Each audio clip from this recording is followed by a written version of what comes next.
So Good morning, everybody. What? this is on. Yes, it's always on. Got it. Thank you. Good morning, everybody. It is Friday afternoon, actually. It is Friday, November 15th, 2024. This is a regular meeting of the Commissioners of the City of Rehoboth Beach. We are live in the second floor City Hall Commissioners Room. I'd like to call this meeting to order at exactly 2 o'clock p.m. Would you please rise and join me in the Pledge of Allegiance? I pledge allegiance to the flag of the United States of America and to the republic for which it stands, one nation, under God, indivisible, with liberty and justice for all. Thank you. We'll do a roll call from my left to right. Commissioner Suzanne Good. Present. Commissioner Don Preston, absent. Commissioner Ed Chernowski. Present. Commissioner Patrick Gossett. Here. Commissioner Bunky Markert. Here. Commissioner Craig Thier. Here. Mayor Stan Mills is here. We have a quorum and are able to formally conduct business today. I'd also like to introduce staff it takes to help run these meetings and run the town. I'm going to start with Mary Ellen Gray, Planning and Community Development Director. She has somebody next to her that we're going to introduce in a little bit. Over on my right, we've got Frank Lloyd, Assistant Parking Supervisor. Raise your hand there. Assistant City Manager Evan Miller. Raise your hand. Bert Dukes, Finance Director. Henry Matlows, Public Works Supervisor. Chief Keith Banks. And I'm sorry, who's this? Our Communications Manager, Nick Preddy. Nick, welcome, Nick. With that, I would like to thank everybody that's watching virtually. I'd also like to thank those members that are here in person. As you know, we solicit feedback on special agenda or specific agenda topics. One time per topic, up to a 3-minute session per topic. Additionally, we have an opportunity for citizen comment at the end of the agenda. That's typically for items that are off topic. And they also have a 3-minute limit. Support documents, that is documents that support our individual agenda items when they're available sufficient time in front of the meeting, are available on the website and portal. Take a look at that, and then you'll be able to be looking at exactly what we're looking at up here. And it also will be on the screen, of course. With that, I want to introduce Max Walton. He is our interim city attorney. If you recall, we're in the process of looking for a new city solicitor, and his firm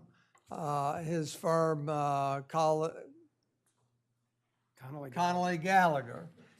So we either get him or we get Lauren DeLuca, whoever's available to us. And Lynn Cohen, you're hiding back there.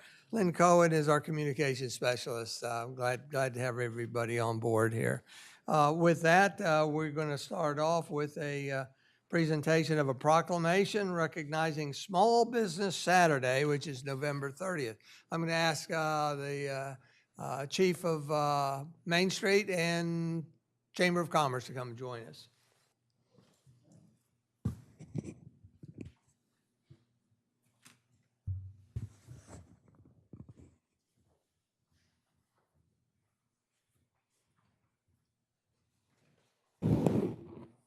Right here? Right here. You're there? You're there? We're kind of do it in height. And Vice President Gossett's going to do the honors today. Thank you. Proclamation, Small Business Saturday, November 30th, 2024. Whereas the City of Rehoboth Beach celebrates our local small businesses and the contributions they make to our local economy and community. And whereas according to the United States Small Business Administration, there are 33.2 million small businesses in the United States. And whereas 65% of the U.S. small business owners said it would be most helpful to their businesses to have their regulars return and make purchases, and 3/4 of the U.S. consumers are currently looking for ways to shop small and support their community. And whereas 96% of consumers who shopped on Small Business Saturday agreed that shopping at small, independently owned businesses supports their commitment to making purchases that have a positive social, economic, and environmental impact. And 97% of the consumers who shopped on Small Business Saturday agree that small businesses are essential to their community. And whereas the City of Rehoboth Beach supports our local businesses that create jobs, boost our local economy, and preserve our communities, and whereas the City of Rehoboth Beach supports and joins the national effort to recognize the contributions of small businesses to the American economy and their importance in ensuring that our local communities remain as vibrant tomorrow as they are today. And now, therefore, we, Mayor Stan Mills and Board Vice President Patrick Gossett, do hereby proclaim November 30th, 2024 as Small Business Saturday. We urge the residents of our community and communities across the country to support small businesses and merchants on Small Business Saturdays and throughout the year. Proclaim this 15th day of November, 2024. Stan Mills, Mayor, Patrick Gossett, Board Vice President. Let's thank them for all that they do.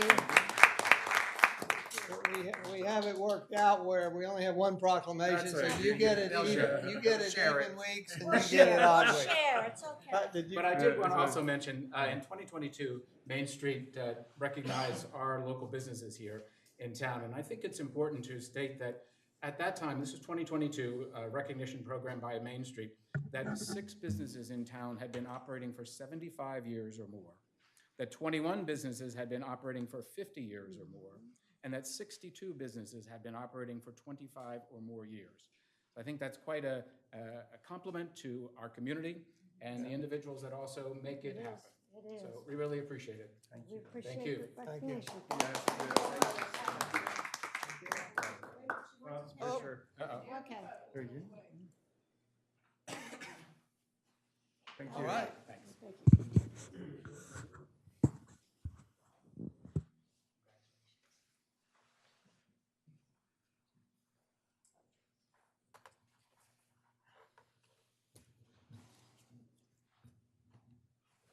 Thank you for reading that, Patrick. Appreciate it. With that, there is no correspondence related to agenda items to identify. There are no minutes at this meeting to approve. We'll do that at a future meeting.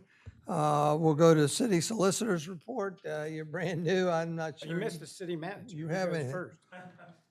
Oh, that's why you're here. Thank goodness. City Manager Taylor Tedder. Thank you, Mayor. Good afternoon, Board of Commissioners. So as the mayor mentioned, we do have a new person here with us today. So I wanted to introduce our new city arborist to you and the community. This is Mike Lilly. His title is Urban Forestry and Parks Manager, and I wanted to give him the opportunity to introduce himself to you and the community. Very good. Hello, everyone, and good afternoon. My name is Mike Lilly. As he said, I am the new city arborist for Rehoboth Beach. A little bit about myself. I have a decade of experience in landscaping and specialize in large-scale landscape and design and build, as well as agriculture and horticulture. I was born in Delaware, but grew up in a small rural town in West Virginia, where the support of the community was of utmost importance.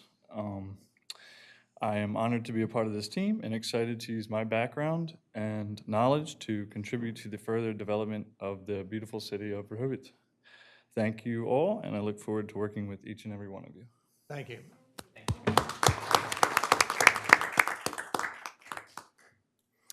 All right, so moving on to paving projects. To ensure the quality and appearance of the finished paving on Rehoboth Avenue, DelDOT has requested that paving occur during more favorable temperature periods, which will require daytime work. With the lower nighttime temperatures we've been experiencing in the sawtooth configuration along Rehoboth Avenue, DelDOT has provided a revised schedule to the city to finish the area between 2nd Street and the bandstand during the day.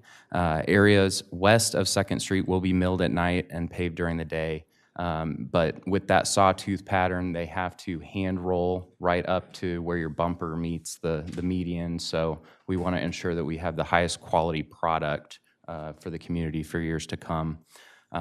So with those temperatures, the crews have had that difficulty getting the hot mix down, spreading out, again, for the highest quality.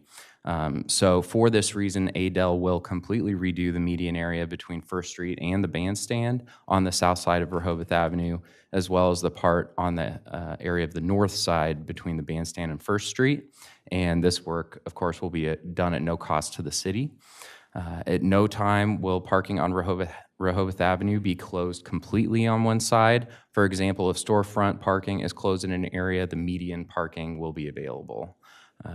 Work will pause the Wednesday morning before Thanksgiving until the hometown Christmas parade on Monday, December 2nd. Accommodations are being made so it doesn't impact the parade nor the December 7th marathon that's scheduled as well.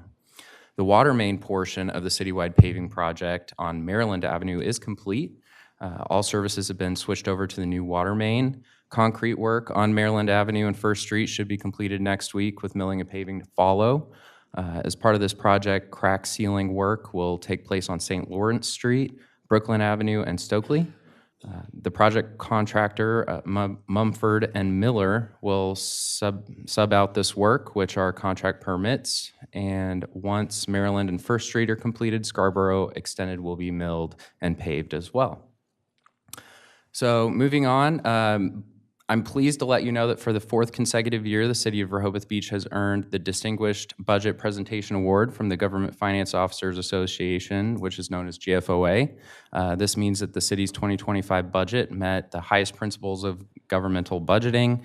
To earn the GFOA award, the budget documents must serve effectively as a policy document, financial plan, operations guide, and communications device. So an agency must be rated as proficient in all four of those categories and meet 14 mandatory criteria as well.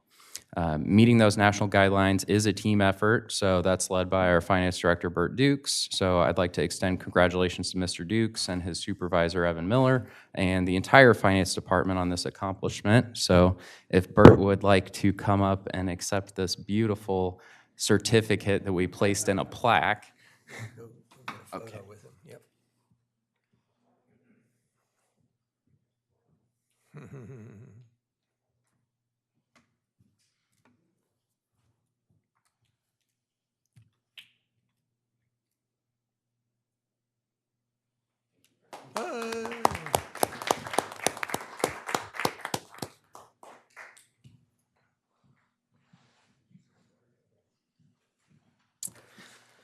And 'tis nearly the season. The City of Rehoboth Beach will officially welcome the holiday season with its annual tree lighting and sing-along event on Friday, November 29th at the bandstand. This year, the holiday tree has been donated by the Dugan family of Lewis. Festivities on the 29th will begin at 6 p.m. with the Cape Henlopen Holiday Band. The holiday sing-along with Clear Space Theater begins at 6:30 p.m. and will be followed by the tree lighting. The City of the Rehoboth Beach Volunteer Fire Company's 2024 Hometown Christmas Parade will roll down Rehoboth Avenue beginning at 6:30 p.m. Monday, December 2nd. Please be aware that the parade, as well as the December 7th Seashore Marathon, will require road closures and restrictions. Details about the roadway impacts will be posted to our website and shared in Lines of the Sand. The Beach Patrol Facility project continues to progress. The second floor slab pour has been moved to Thursday, November 21st, which is when the concrete pump truck and subcontractor are available. Once the pour is completed and the associated shoring removed, multiple trades will begin work simultaneously on that first floor level of the facility. And finally, street aid expenditures in November total $16,240.16 and include a $4,740 payment to Apple Electric and an $11,516 payment to Delmarva Power. And I'm available for any questions you may have. Thank you. Any questions of the city manager up here?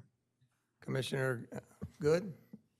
Mayor, yes, Mr. Tedder, I have a quick question because when I took a tour of the site, the construction site about a month ago, I was told they were aiming for the second floor pour around Thanksgiving, and they were very concerned about cold temperatures, I think 40, below 40, it's trouble for concrete. And they mentioned they would need to bring in special, like, almost like a heating bubble. I know because of all the change orders, is there a plan if we, in the event they do need all these expensive, like, heating elements, to do some cost sharing with the contractor this time? Thank you. Sure, Commissioner, I'll get back to you on that. Thank you. Anybody else? If not, thank you very much. We'll move on to, no. Question for the city manager? No, you can ask Anything on that at the, Rehoboth you can Avenue? ask I know that you've at been the, busy about the sidewalks. Walter, you can ask that at the citizen comment at the end. Please be respectful of all of us up here. We're not taking Unfortunately, I'm questions not. today.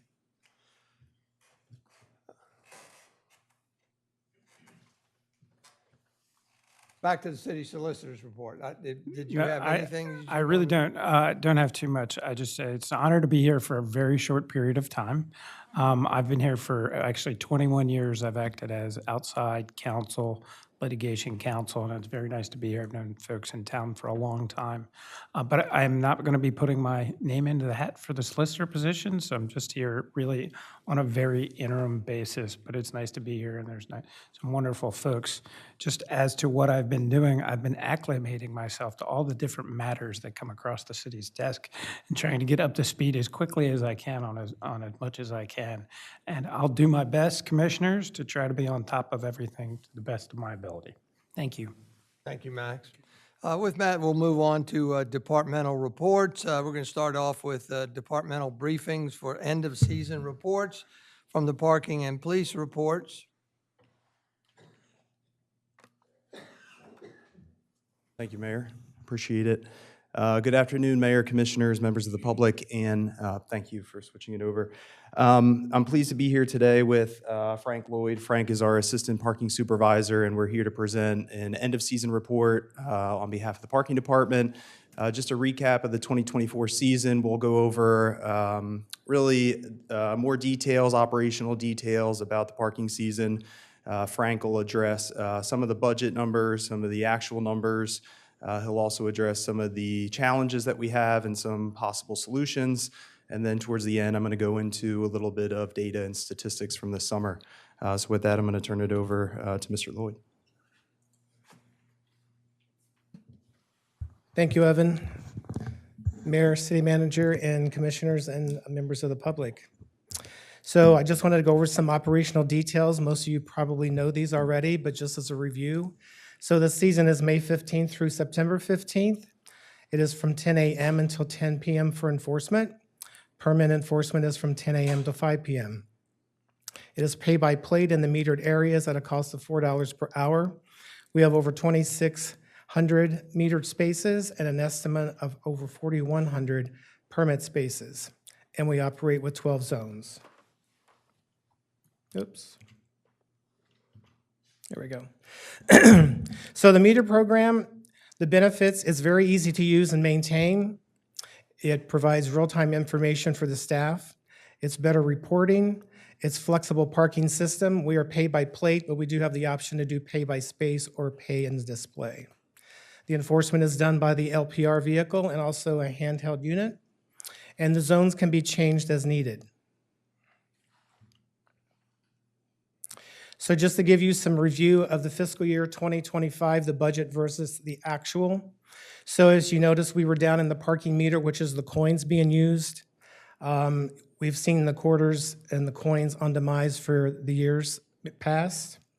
We were down in the credit card to meet the budget, but however, we were up in Park Mobile.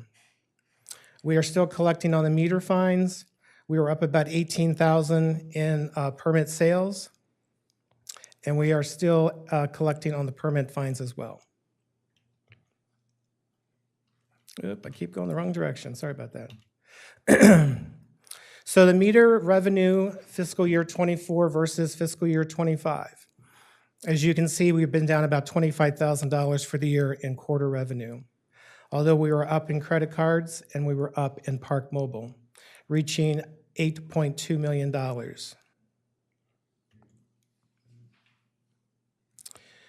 Oh, what am I doing?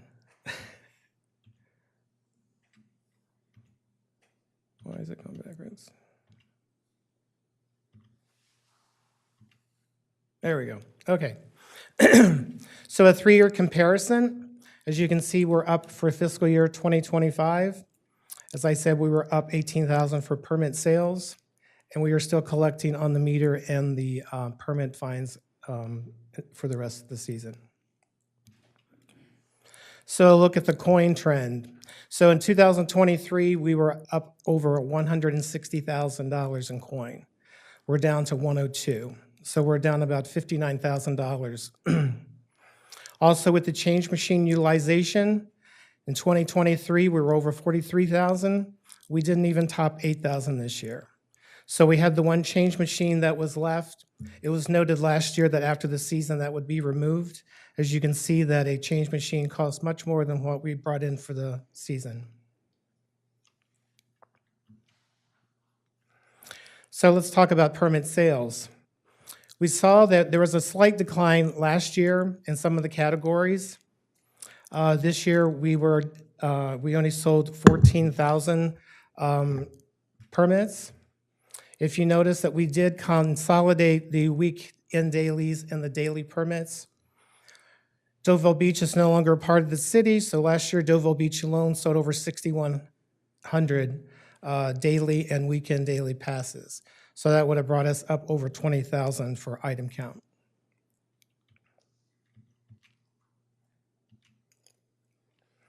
So seasonal staffing, we always budget for the 34. We never seem to get to that number. This year we had 30 full-time and we have 2 part-times, which brings that number to 31. We had 11 meter enforcement officers and 8 of those were returning officers. We had 5 returning office clerks. We had 4 bike enforcement. We had 3 returning permit sales and 3 meter technicians. So we actually hired 5 new people. We were still down 3 in the enforcement team and we were down 1 in the office staff.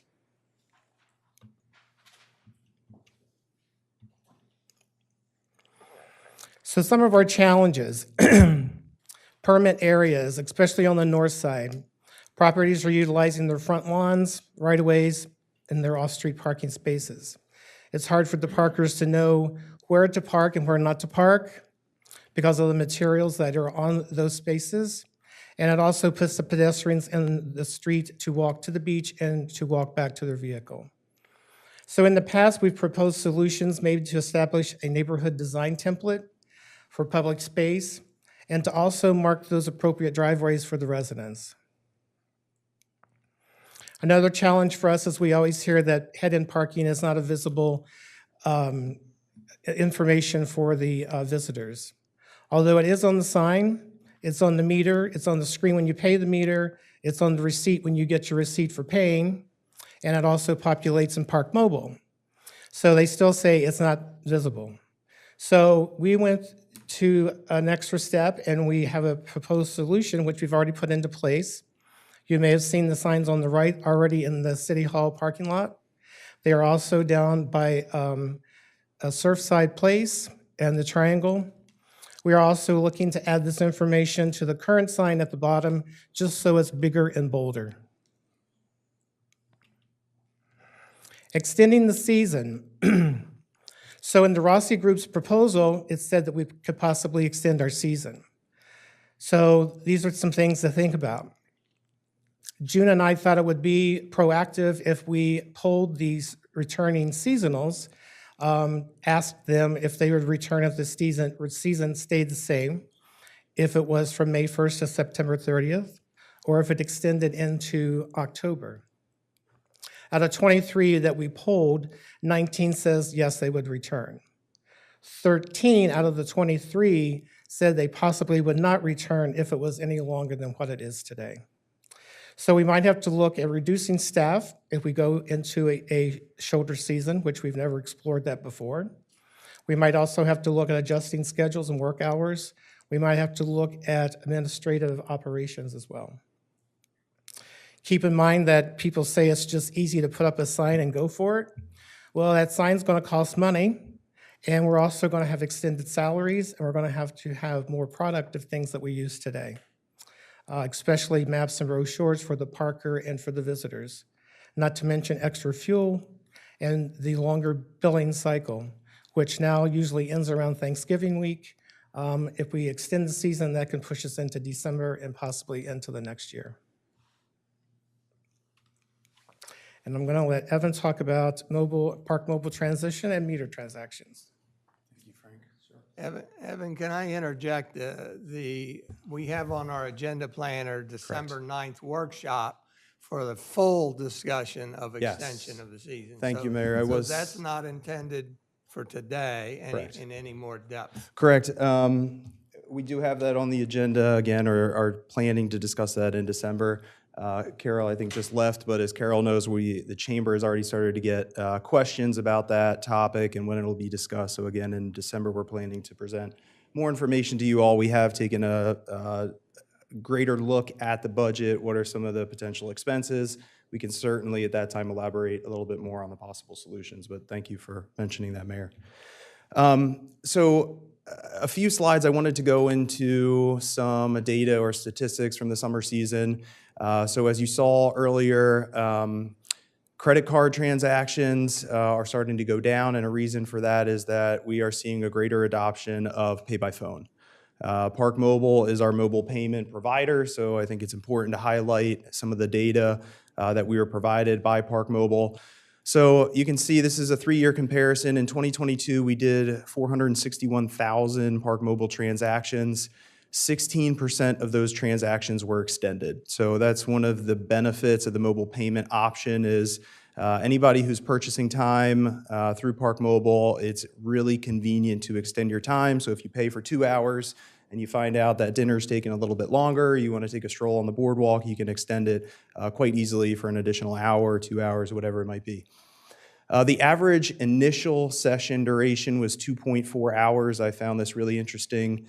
Some of the commissioners may recall that at the department briefing I gave on the entire parking department, I did display, at least in that presentation, a chart which showed our average duration.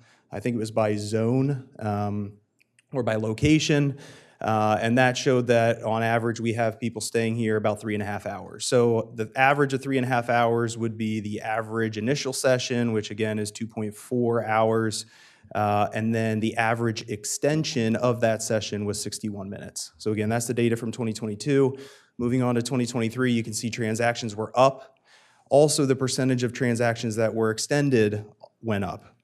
The average session duration and the average extension, however, was slightly down. And then moving on to 2024, again, just remember that we did increase the cost of parking. So transactions were up. 19% of those transactions were extended. And again, we saw that the average session duration and the extension, at least for the session, it was comparable to 23, but the average extension dropped by a few minutes.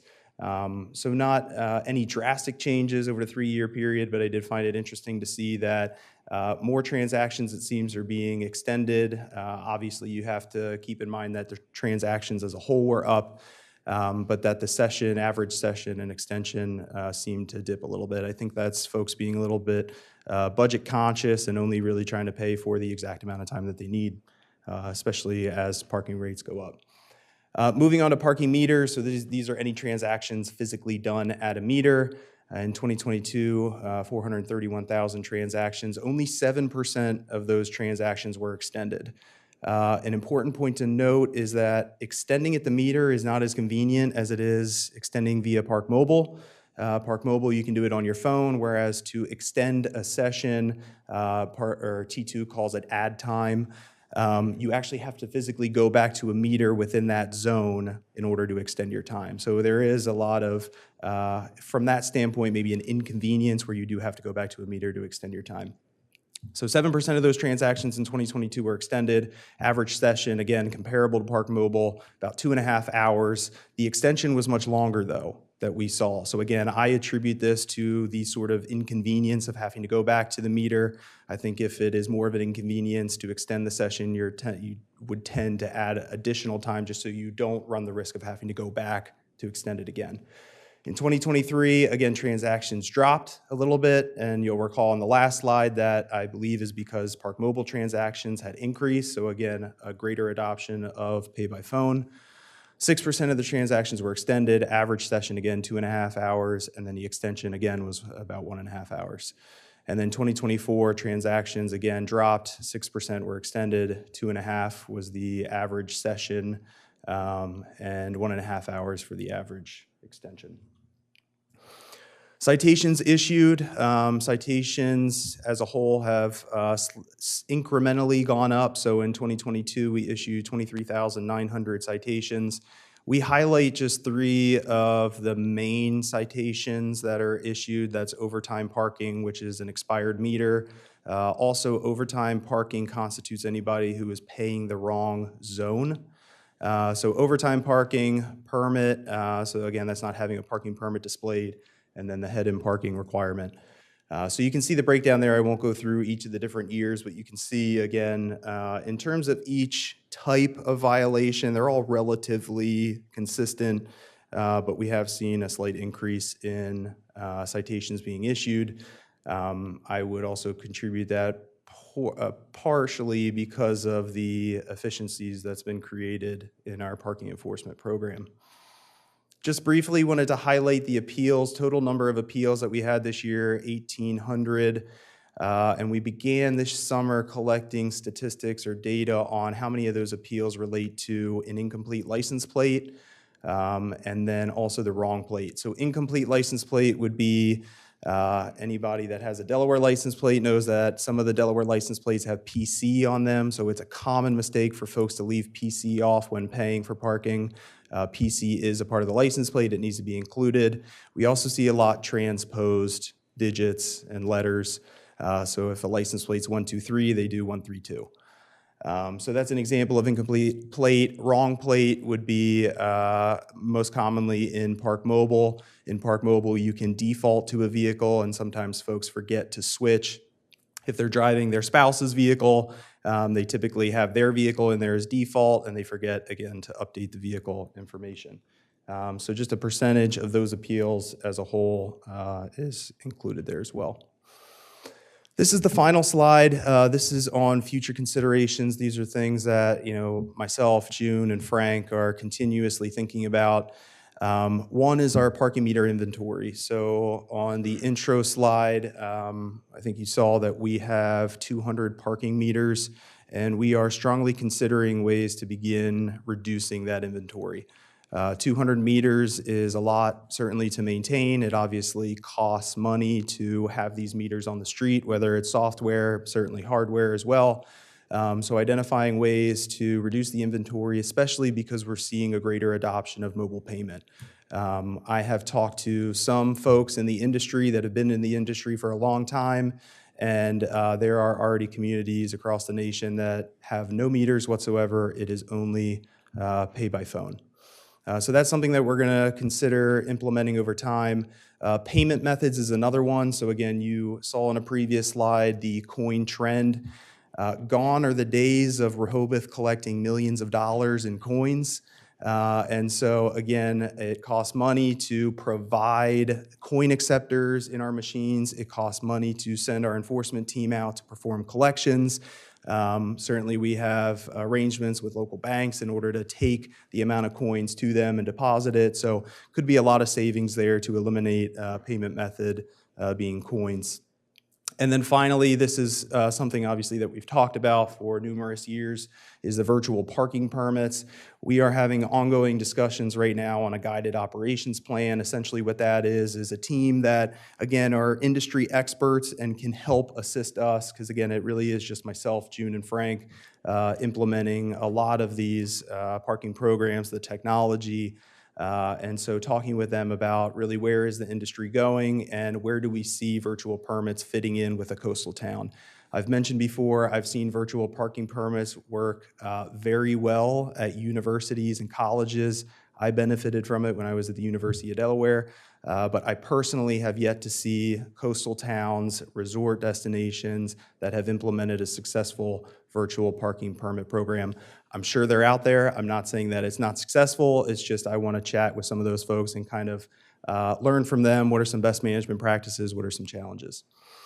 I'm going to end there. I will take any questions. I do want to mention there's some additional data that we are working on gathering for you all. I am hoping to get some of that information back. We'll present it when we start to talk about extending the season. Some of those pieces of information include visitors by zip code, which I think is a really interesting data set. It kind of gives an indication as to, based on the number of transactions, and specifically the billing zip code, where are our visitors coming from? So that's information that we've received from Park Mobile in the past, and we tend to share it. We have in the past shared it with some members of the business community because they find it helpful for marketing and promotion and things like that. So that's a piece of information I'm still waiting to receive. Again, I want to get that for the last 3 years. And then the second piece is new adoption of Park Mobile, so new Park Mobile customers this summer. So that would be anybody who's a current Park Mobile customer, being the first time they've ever paid for parking in Rehoboth. So some more pieces of information we're working on that we'll bring back before you all. So that's all I have. Certainly Frank and I are here to take any questions you might have. Thank you. Any questions from the commissioners? Commissioner Markert? So one, has, just in your discussions with the industry or Sure. whatever it is anybody doing anything with like Easy Pass? Like if you have an Easy Pass account, like would a provider such as Park Mobile be able to interface that and use it as part of their system? I'm sure there is something like that out there. I'm not familiar with any that directly integrate to like an Easy Pass program, but I'm sure there's offerings out there. I think more so where you would see a space like that being successful is off-street parking, so parking garages, parking lots, things like that, where there might be an account if it's an apartment complex and they know that the tenants are the ones that are always parking there. Maybe they can associate an annual pass with a license plate and they get billed that way. But again, it's kind of unique being on-street parking, coastal town, resort destination, and trying to identify programs that would work successfully here.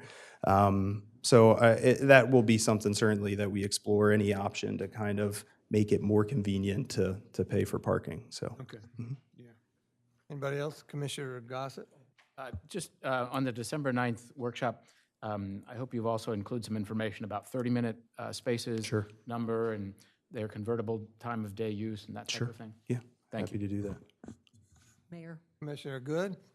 2 points on December 9th. I hope there'll be a lot of consideration given to downsizing the staff significantly after about like the third weekend in September. And I don't think as much enforcement is needed sometimes as people think. People are not going to risk a ticket to save, $4. And my main question for you, and I really appreciate the presentation, on appeals, because there are these people who they run out of the whatever 6-digit numbers and they add PC.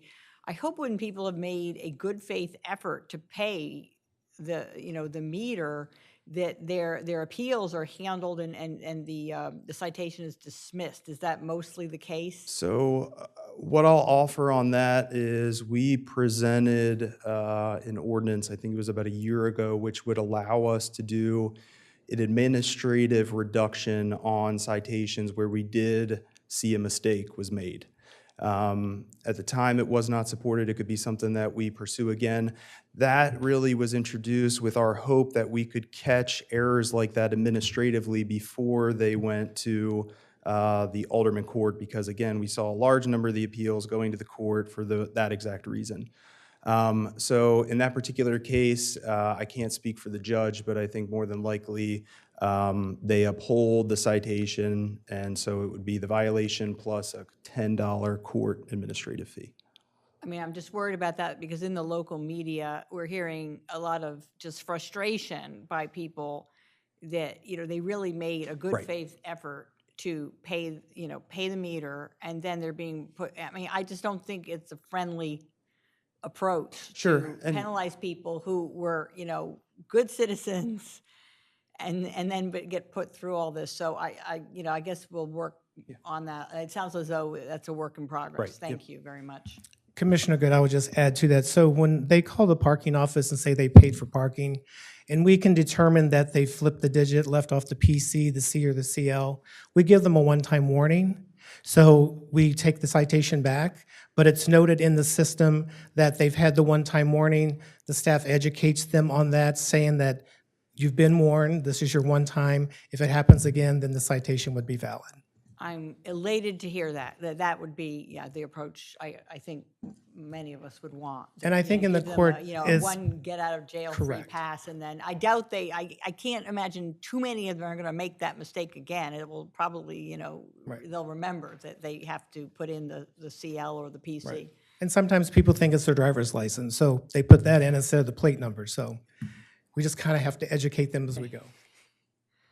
Anybody else up here? Thank you very much. Thank you, Evan. Of course. Thank you, Frank. With that, we'll move on. We want to remind everybody that the Alderman Court Report, Building and Licensing Department Code Enforcement Report, Police Department Report, and Communications Department reports are all embedded in the agenda for your reading pleasure. We do have a Board of Adjustment report. It's also embedded in the agenda. I need to catch up with Planning Commission and Parks and Shade Tree to see, get them to submit their latest reports. There are no committee reports. Oh, we're going to get back to you. No committee reports, and now we'll go to the end of year update for the police report. Thank you.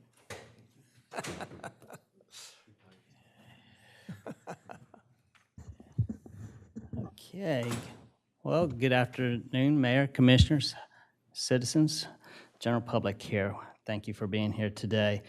Before we get started, what we plan on doing is reviewing how the summer compared to previous years, but thought it was important to first talk about the Communications Center and just talk about a little bit about the department as a whole. And I also wanted to introduce Communications Manager Nicholas Pretty that just recently got promoted. So we welcome him here. So we're going to throw him up here and say most of the presentation on 911 Communications Center. Next month at the workshop, we will be having Captain Giles of the Beach Patrol here. He was unable to be here today to talk about his part of public safety. He's, I believe, over in Maryland with his daughter that's getting a promotion in the military, so well deserved. So with that, we'll move on to the 911 Communications Center. Nick? Thank you, everybody. So this first slide is just a brief overview of the dispatch center. Our center operates 24 hours a day, 7 days a week. We're one of 8 PSAPs in the state of Delaware that actually take 911 calls from the public. We're one of the only dispatch centers that dispatch for police, fire, and EMS without sending it to another agency or getting the call from a call taker. All of our dispatchers are cross-trained, and they both take 911 calls and handle all of the radio traffic coming into the center. Our center was the first one to be triple accredited by the International Academy of Emergency Dispatch. And we've been authorized for 13 communication specialists. I do have an update. When this PowerPoint was completed, we were at 11. We hired another one. We're at 12, so we're one away from being fully staffed, which is a dramatic change from where we were last year. We do participate in 911 educational events and community outreach with the police department and the fire department and other agencies. We participate in statewide meetings and board meetings that govern the 911 system in the state of Delaware. We do handle after-hours notifications and call-outs for public works, the water department when they're needed. We staff a walk-up window. We're one of the last agencies that have dispatchers staffing a walk-up window. So if you've ever come to the police department lobby and talked to somebody, it was probably one of our dispatchers. So this next slide is just two images of our jurisdictional boundaries. The one on the left is the city limits. That's where we do police, fire, and EMS. And the one on the right shows the wider Rehoboth area, which we cover for the Rehoboth Beach Volunteer Fire Company. It's about 26 square miles. This is just a couple images of all of our dispatchers, some of them while they're working the desk, in the mobile command post or out doing community events or training. Our organizational chart that shows each one of our shifts, how our makeup is, and then we answer to the chief of police and fall under the public safety that way. Our dispatcher training program typically lasts 6 months. It can be longer depending on the training. It starts with them being paired with a communications training officer or a CTO that guides them through that process, teaches them our policies, our procedures, how to work on the radio, and about the CAD. Then we send them for their initial certifications in EMD, EFD, and EPD, which is what they use to take the calls. It's a set of protocols developed to keep everybody safe and get the correct information. And then they're certified as telecommunicators through the Association of Public Safety Communications Officials, or APCO. The trainees then spend the remainder of that time period improving their radio skills, learning more about the CAD, and really perfecting that call taking that we focus on so much, interacting with the public. After that initial 6 months, it can take anywhere from an additional 6 to 8 months for that dispatcher to really feel comfortable in answering the phone and talking on the radio and dealing with everybody that way. So as I mentioned, we're a triple accredited or tri-ACE center through the International Academy of Emergency Dispatch. We got that certification in 2018 and became the first ones in the state of Delaware and the 17th in the world to reach that certification. What that does is it really promotes our organizational excellence, and we exceed that for our high-performing call takers. It brings with us a bunch of benefits: increased visibility on the international stage, recognition for our dispatchers, and assistance with litigation and liability. We follow those protocols. It keeps everybody safe. To maintain that accreditation, it's a 3-year accreditation cycle. It's a 6-month process involving truly every member of the communications center, not just the ones working on the reaccreditation. Without the call scores being better than what they need to be, we wouldn't be able to reach it. The Academy requires 20 standards for each discipline, so 60 in total, and that covers everything from policies and procedures all the way down to the way the calls are taken and the QA/QI process.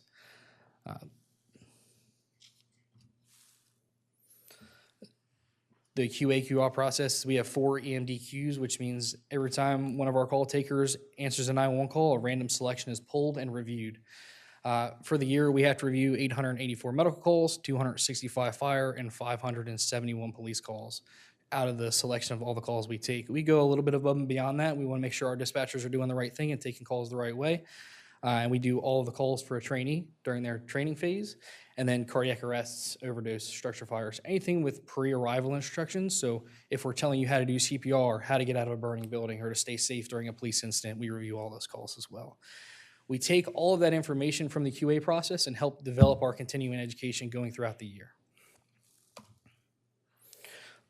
This is a breakdown of all of last year's calls and up until September of this year, and it really shows how we get busy during the summer. The call volume explodes, and then it starts to taper off in the shoulder season. With that being said, this year we are showing an 8.26% increase in total 911 calls and incidents coming into the center. Just to recap the summer over this year and the past 5 years, we're still showing that increase over last year. You can see over the years as it's gone up right after COVID, tapered off, and it's starting to go back up again. And what we're seeing in this is, and Chief's mentioned it a bunch of times, is as our seasonal officers, we get less and less of them every year.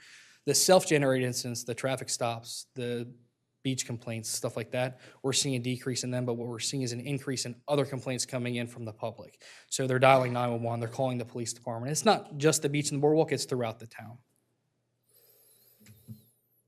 It's just another breakdown of the summer calls for this year. We handled 7,470 total incidents from May 1st to September 30th, and we broke down inside city limits and outside city limits. Obviously, the fire district is much larger outside of city limits. That's why there's more calls there. We do handle a fair number of calls in town. Every year, Rehoboth hosts some of the largest events in Delaware, and each one brings with its own unique set of challenges. We have to meet and provide communications for the public that reach out to us, but as well for the fire, EMS, and police units out on the street, keeping everybody safe. To help do that this year, in April, we purchased 2 mobile laptop stations, and what that does is when we're in the command post or really anywhere, we can be connected to the CAD, connected to the 911 center, and able to get help to people faster by isolating some of the communication stuff.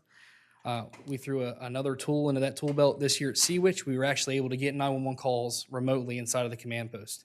So everything that happened inside of city limits during Seawitch came to the command post and was handled that way and got information out and helped the people just that much faster. Yeah, so for Seawitch, I mentioned that we were able to take 911 calls in the command post. How they did that was through a new technology we have through an I3 mapping system for the phone providers. They were able to geofence the entire city limits. and we were able to take just 911 calls from inside that limits. Everything else went to the 911 center like it normally does. So it didn't impact any operations that way.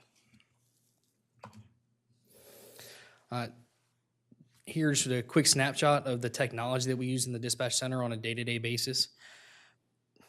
We all know technology is fast. It moves on every day, and we try to keep a hold of that. Priority Dispatch is our call-taking software, so we get the protocols from the academy, and we get them in electronic format through ProQA, and that's how we're able to process the calls. If you've ever called in and needed help, we ask a lot of questions. We ask it for the information that we need for the responders to keep them safe and to keep you safe, and that's where our questions come from. Entrado Life and Safety is our 911 phone provider. They also provide us with a map that allows us to see where people are when they're calling in. It's not exact, but it gives us a rough location of where everybody is, and we can help find people if they don't know exactly where they're coming from, especially with a lot of the tourists coming in town. They may not know the address or where exactly they are. Tyler Technologies is our CAD provider.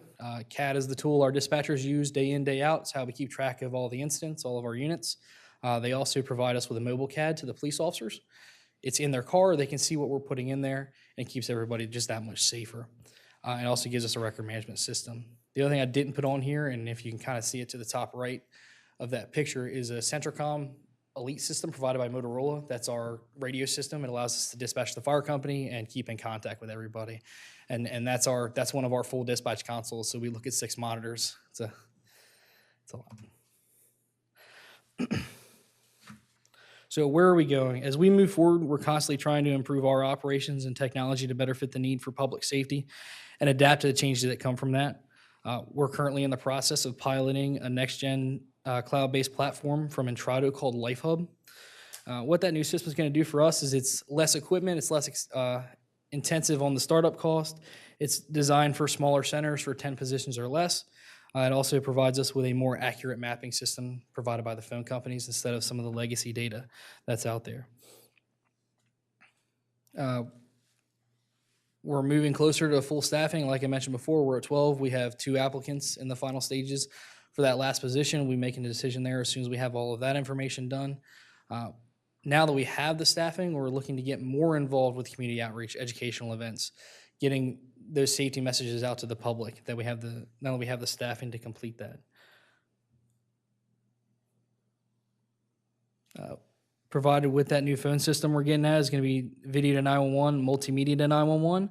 What that's going to be is after we're done asking all of our questions, we can send a link to the public and see what they're seeing. If we need to see that for the dispatch centers, or more importantly for the first responders for water rescues, or if they're lost or something like that, we can have the first responders actually see that person in the water or where they're at. Text translation is another tool that we're getting in our tool belt. It's being provided. It allows non-English speakers to text into 911 without the need for a translation service to communicate with the dispatcher. And the last point I have on here is active translation and artificial intelligence. AI technology in the public safety sector is rapidly improving. Functions like active translation allow a non-English speaker to actually call in, and instead of waiting and delaying to get a translation service for Spanish or German or whatever language they speak, the AI system will actually translate it for the dispatcher and translate back to the caller and eliminate the need, for the most part, for that translation service. In the background, AI can also pick up certain words that are said, like gun or fight or something like that, that the call taker may miss when they're taking that call, and just flag it and say, hey, there's something more here you might want to ask, or alert the responders that it's coming. And that's all that I have. Very good. Excellent job.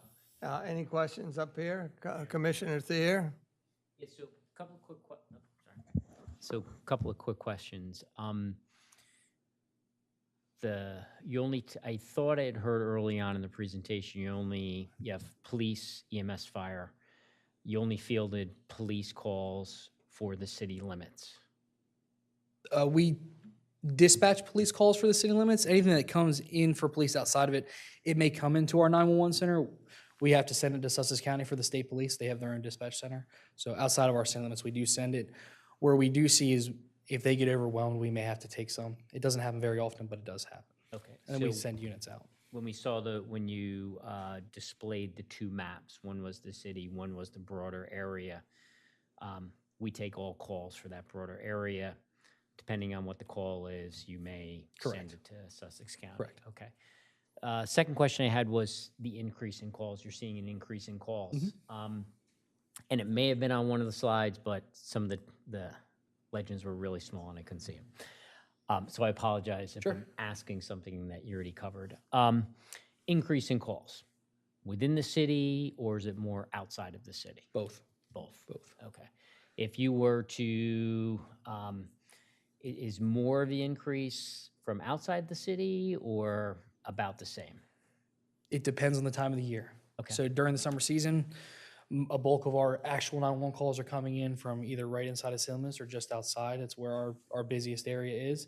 And then as the season progresses, the shoulder season starts, it starts to migrate outside of town. There's less people here. Yep. They're living full-time out in the country club or down in Angola, and that's where we start to see that.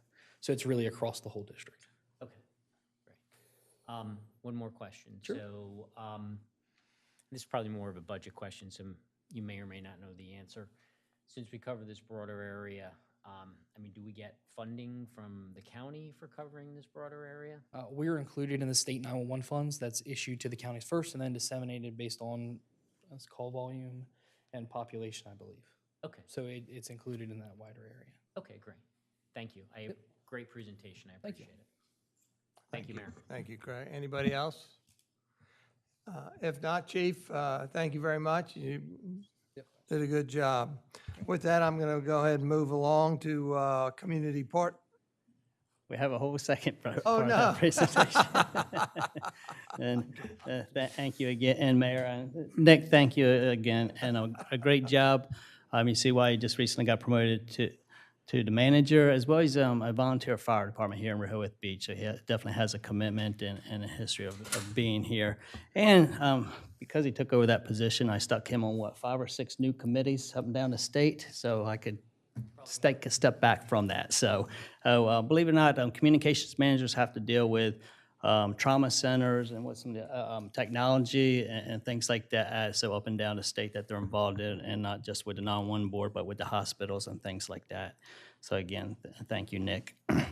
Okay, the police department. Again, we're going to go in the same pattern, talk a little bit about the department and how the summer season went. On the first slide has the organizational chart. We are authorized for 22 officers. Currently, we have 2 vacancies. Just kind of to let you know, in June 2025, we have 7 officers are eligible for full retirement. Right now, it looks just like 1 or 2, definitely 1, possibly the second one, and deciding to take that benefit. Each shift does have seasonal cadets that we deal with each year, and I will sit down and talk a little bit more about that later. And as I said earlier, the Beach Patrol will give their presentation next week. That falls under my purview. So who are we? Okay, let's see. Who are we? In addition to law enforcement officers, the department has 2 administrative assistants.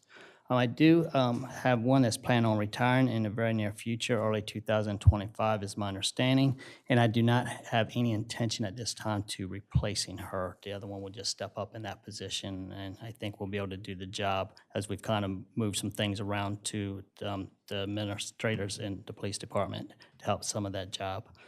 The deputy chief, we have Captain Riddle. Many of you already know. He oversees patrol and operations, or the patrol and operations lieutenants. He manages the professional standards unit, manages all records, preserving them in evidence.com, and manages police and procedures, and conducts internal investigations in-house while assisting other agencies with major events and trial boards. He looks over resistance response, so that's use of force management that we look into anytime that weapon is drawn, or a use of baton or OC. It automatically all gets investigated and makes sure our procedures are handled correctly and followed. He manages all extra duty events. As we know, that is a major thing for here in Rehoboth Beach. Body-worn cameras, he oversees that, manages the Exxon system that collects and digitally stores the information on 46 body cameras, all in-car cameras, and 3 interview rooms, to name some of that. We do have Operations Lieutenant. He oversees detective, the school resource officer, a K-9 officer, which is his current vacant position. He manages the training and continuing education part of it, our accreditation, and public information officer. The patrol lieutenant oversees the 4 sergeants, shift sergeants, their daily operations. He manages evidence and property, supplies discovery to the Attorney General's office. He's the quartermaster for the department. He conducts the seasonal cadet training program and manages Office of Highway Safety campaigns such as speed enforcement, pedestrian safety, extra duty, DUI checks, and things like that. And patrol, as we know, that's the backbone of our organization. They're the most important component that we have. There's bicycle patrol in that. There's unmanned aerial vehicles, which is drones, school resource officers, criminal investigation detective, and each officer is responsible for community outreach efforts on and off duty. So just some quick numbers, just to let you know, we're not just a criminal enforcement agency. With all the other duties, enforcement actually is just a small part of what we do each day here in Rehoboth Beach. We had presidential protection. We had 12 events so far this year, approximately 9 details per event down here. Now, each detail may have additional officers to that. For example, when he responds to church, we will have up to 8 additional officers just for that. And then you have the drone team and counter surveillance and things like that. So for a small agency, it really takes a workload when that occurs. We've had extra duty events, 46 to date. That does not count the special events like road closures. If somebody's going to be needing a road closure for a crane to put something on a rooftop if air conditioning goes down, or like the Adel construction things where we supply officers for that. That's not included in this. OHS, additional patrols. We had 12 campaigns so far with over 60 details that we had to staff. Bandstand concerts, 39 details. And by the way, all these events, this is extra besides their patrol. This is on their off-duty times. Farmers Market, 26 details. And training courses, we attended 32 continuing education courses with multiple officers attending each course. Now, why did I add to this? Great question. Because we have the seasonal program, we have to hold many different certifications. And unfortunately, a lot of the recertifications come during our busy time during the summer months, because most other training are catching up in the summertime. It's just kind of opposite up, down the state, and outside, because we all have to have be certified officers. Most of us are, and different components we have to teach the summer officers. We can't just go outside and get them to talk about constitutional law and things like that, a lot of CPR, first aid. And now that we have our own firearms instructors, our own taser instructors, our own baton, handcuffs, because many of those things have to be given out to the officers.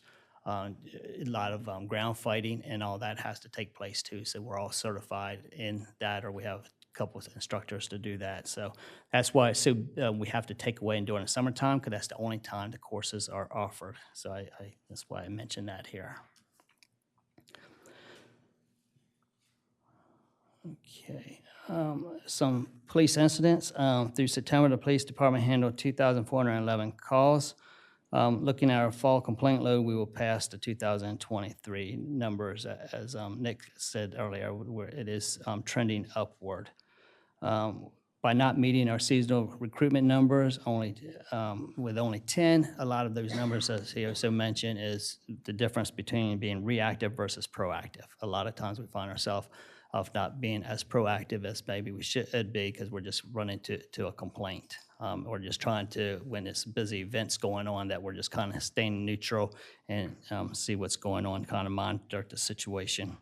Because again, anytime you're out there, if you make an arrest, a lot of times you're coming back to the department off the street, or you might have to transport to Georgetown and traffic to SCI and things like that, or wait for the video phone with the courts to come on. So anytime we do have an arrest, it does take that person off the street.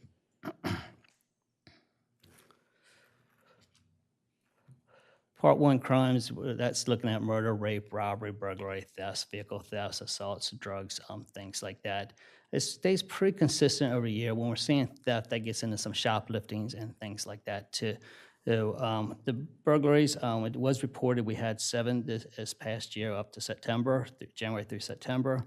But 5 of those out of 7 were cleared, and 5 of the 7 were commercial property versus residential. One was a construction trailer, 2 were at hotels, and one of those at the hotel could have been classified as a trespass. And the one was a restaurant bar combination. Again, that one was cleared out. Juveniles, and we'll talk more about juveniles a little later. And one was a boutique store on the avenue where they broke the front door trying to gain access. So it was an attempt. We did have one from a vehicle. It was classified under burglary, and it should have just been a vehicle, a break into a car under a theft. And then with the one residential, there was a broken window screen in the back trying to force entry. We did have 2 robberies this year. Strong arm, there was a weapon involved in one. Again, both those were cleared and juveniles involved. Let's see. Traffic citations, criminal arrests and civil citations, pretty consistent over the last 3 years. Nothing's jumping out again. A lot of times the difference is about how many officers we have out there on the street and how many civil citations. Civil citations will beginning to creep up that we're handling more because we're trying to take the criminal offense out of a lot of the laws, it's local ordinances that we have, and make it more a civil citation where that does not give up due process. They can take it to court, have their day in court, but just pay a fine, or it can be found not guilty, or they can just send the money in the mail. So that's more convenient for the type of industry that we have here at tourism, as well as trying not to give everybody a criminal record for some minor infractions. Motor vehicle accidents, crashes, 2024, we had 117 crashes reported, and that's actually trending down, so that's a good thing. Out of the crashes, break it down to 109 vehicles were involved, 4 bicycles, 4 mopeds, and thankfully 0 pedestrians. So property damage, of this 117 accidents were 109, and personal injury accidents 8 here in town. Driving under the influence, we had 20 so far in 2024. So that unfortunately is trending up from 23, which is a little bit alarming. Let me put a little content to this though.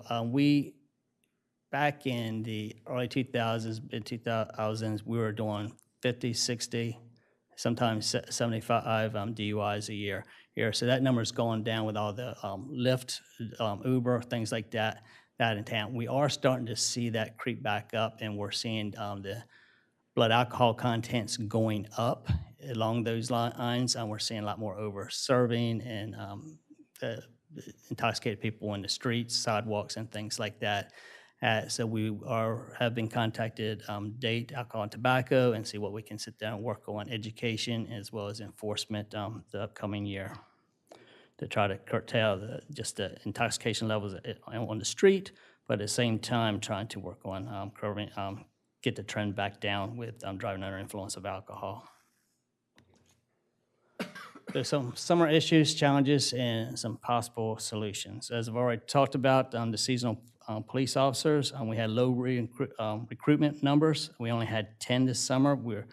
We started out many years, when I first started here, with 32 summer officers. It went down to 26, and then 20, it stayed 26 for many years, and then 20, and it's just creeped on down. And the reality is we're just never going to see those kind of numbers again, and no matter what we're going to do to help. There are some solutions we can come up with that we'll talk about a little bit later, but it is an issue.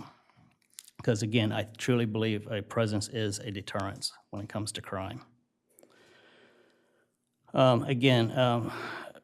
Seasonal officers contributed to a reduced presence at a high populated areas. So what did we hear because of that? Citizens and visitors came to us and said they feel unsafe. Perception is reality.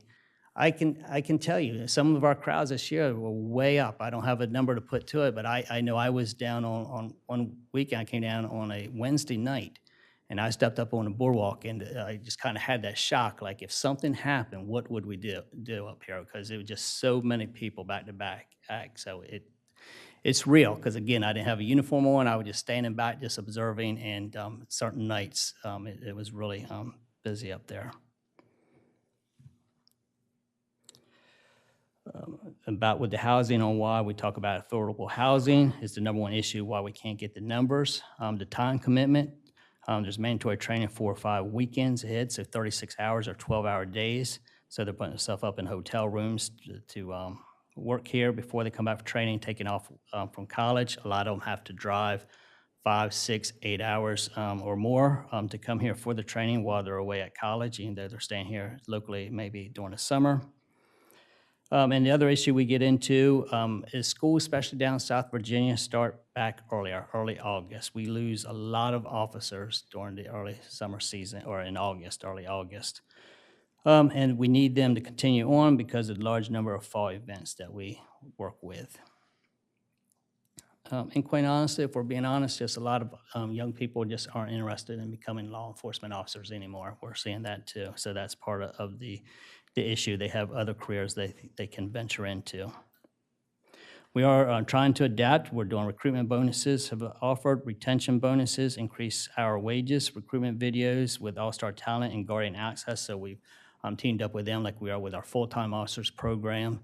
And we're going to start seeing a lot more things on YouTube and venture out. So more to come on that. Summer issues, juveniles. Let's talk about that. Quite honestly, I've been inundated all summer, I'm sure many of you have too, with businesses and residents' complaints about underage drinking, drug use, and trespassing. And especially near the hotels, jumping fences, getting into pool yards, things like that. A staggering thing, juvenile arrests this summer have increased 110% over previous 3-year average. They did account for our rape, our robberies, and our felony thefts, and our one hate crime this summer. And so all those were juvenile related. So we are talking about a proposed curfew. We've worked with our local solicitor, the Department of Justice, having them review it, see what changes they would like to see with that ordinance that we come up with. We've got something out to Chamber of Commerce, and that should be coming out this week, and gonna work with Main Street to see if they'll just poll their businesses, see what they think. We've had meetings, the city manager, as well as others in town here with local businesses that's come to us and asking for some kind of curfew in place. And also, we don't want to do this in a vacuum. We want to make sure we get everyone's input and make this successful if we're going to decide to go that route, and I do think it is time for that.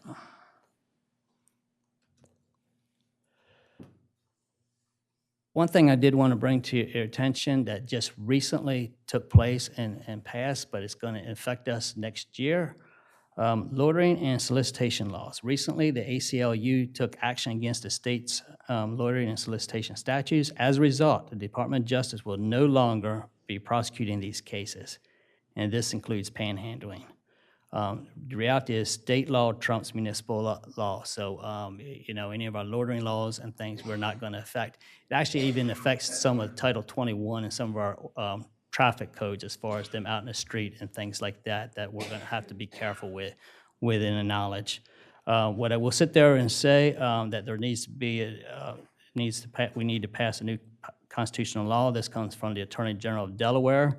And she says she's going to be reaching out. I guess it's put on notice. It's going to be reaching out to local municipalities and all to sit there and ask for support and to put support towards their legislators to try to get something back on the books to be able that's fair and accurate and meets the intent to help enforce these. Because otherwise, we will not be able to do anything out on the boardwalk or if they're sleeping on benches and stuff like that is where it's headed to. And we have to sign and let the ACLU that we understand these laws and that we have to have additional training on the laws, how they are so we don't make any false arrest. So we wanted to make sure everyone's attention to that because that could become a big issue for next year. Okay. All right. I've already kind of talked about the fear of crime, citizens and visitors feel unsafe at times. It's just I had to say that, and we do have a mission statement, reduce and try to help fear the crime. Where the solution is multifaceted, increase our full-time officers and better recruitment effort for a seasonal officer program, increased presence and visibility, initiate, like I said, juvenile curfews, and quite honest, we have to do better with community engagement. We have to make sure everybody understands we are approachable. Officer presence is just not a recruitment issue. And I, again, talked about this earlier about training, why officers aren't always out there being proactive, again, and we have a lot of requirements since the new laws have come in place. COP has been replaced with post, and there's a lot more things that we have to do and meet standards. All departments have to up and down the state, and I do think it's a good thing, but there's a lot of requirements and a lot of additional training and certifications that have to come into effect. One of the big summer issues and challenges were electric bicycles and scooters. I mention this because of the difficulty of enforcing our current laws on books. You know, if you get really technical, no motorized bicycles at all can be on the boardwalk. Even if it has a motor, it doesn't say if it's engaged or not. So you could really make an argument they shouldn't be on there at all. That's really hard to enforce. The other reality is, and I just don't have an answer for it, is it time do we take those laws off the books if we can't enforce it? We're not going to chase after somebody that's going really fast down on the boardwalk. We'll never be able to catch them on foot, number one. And number two is if they get hurt while we're chasing them, run a red light, get hit by a car, whatever the case may be, it's our liability. You can't justify our actions. We're seeing more scooters on the avenue going to work. You know, technically that is not, it's against the law here in Rehoboth Beach through our ordinances. And but yet they're up and down the highway, on the sidewalks, on the shoulders, as well as in town. Again, I do bring this up that it's an enforcement issue. It's hard to enforce, but yet they are very dangerous at times. So I'm not saying we should get rid of it. It's just food for thought. What can we do to curb it and just be upfront with ourselves? As we get ridiculed a lot and phone calls come in. I take a lot of emails just about where you're not doing enforcement. And it gets really into how can you sit there enforcement if they take off. You're not going to chase after a bicycle. That's just not going to happen. And the reality is most people are courteous and trying to obey the law. With that, I don't want to make like everybody is violating the law and they are just using it for transportation to get to and from. Community engagement, there's no particular reason, just to be up here to say some different events that we did attend this summer and so far this year, such as Coffee with a Cop, got to Burton Village Annual Community Day, Faith in Blue, Fire Prevention, participate in Dewey Beach Public Safety Day, YMCA, Healthy Kids Day, Homeowner Associations, National Night Out, Shoplifting. And as I mentioned earlier, even off duty, I expect my officers to be part of their communities where they live at, and they are. We have numerous ones that do Boy Scouts and Girl Scouts, as well as they go to schools and participate that. Some coach flag football and wrestling teams and football and out to the schools and things like that. So I'm very proud of them, but I encourage that on their off duty to be engaged and give back to their communities.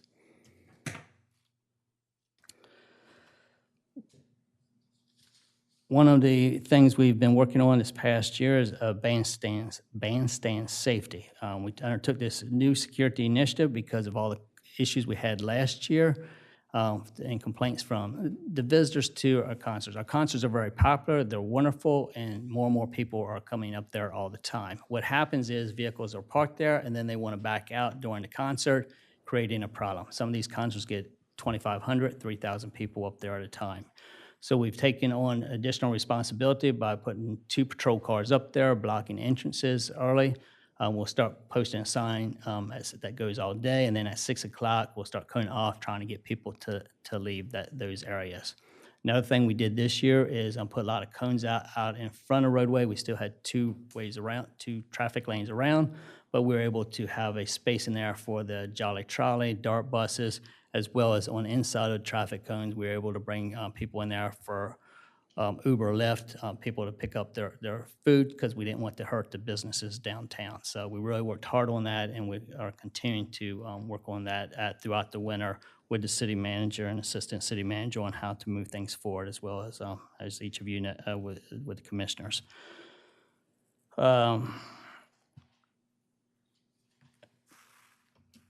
Some current projects I wanted to bring to your attention that we're working on is frontline applications. It's a series of modules to modernize the reporting system, such as our training tracking, early warning system, and wellness programs, evaluations, resistance response, vehicle pursuits, and citizen complaints and compliments. I don't ever want to forget the compliments because we really do receive a lot of nice feedback from our visitors and citizens on that too. So this is just another tool that we continue to work with to expand the police department, get up with technology, but to help us to be able to know what exactly is going on and have that early warning if an officer is not doing as well. We want to make sure we get them help with that. Frontline will combine statistics from all categories and generate reports quickly and on demand, which I think is important to us. And I know just sitting up here at the meetings for you, Mayor and Commissioners, with more data. So I think you'll start seeing more of that coming soon. Accreditation is very important with us, with POST, Delaware Police Accreditation Commission, DPAC.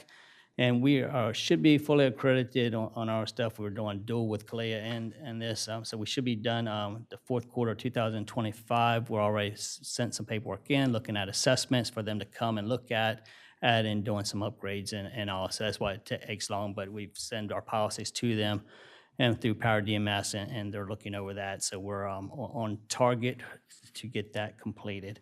Again, it's easy to sit there and rush those things, but I truly don't want to say, oh, here's our policy and show it. I'm the type of individual, I want my citizens and everybody else be sure they understand the policies, but more important that you're comfortable with it as our visitors and citizens and know we're doing it. We're not just putting the policy out there and say, hey, we're doing this. I want to take that year so everybody sees, yes, we are following those policies that and doing everything the correct way.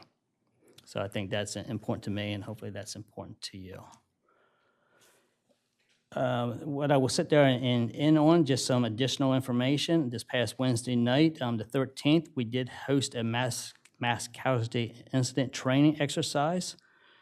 This provides the opportunity for Rehoboth Beach Fire Department, EMS personnel, 911 communications, and other partners to test emergency response plans, policies, and procedures when faced with a mass casualty incident. Because we do have 4th of July, Sea Witch, so you just never know if something should happen. So we want to be prepared, work out any kinks that we may have. I think it was successful. Would you say so? We did see some failures and things we need to work on, and that's a good thing.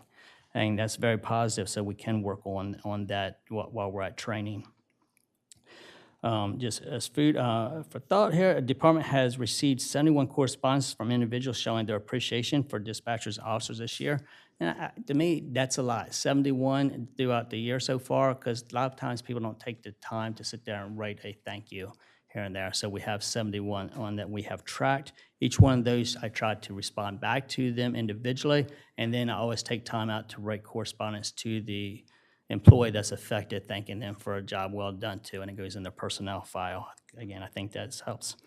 Another thing that I just thought was kind of interesting, 84 times we assisted the public with jump starts. In other words, they had a dead battery, they called us, we go down with a jump box, the police department, and we were able to get their car started. So again, trying to give back to our community.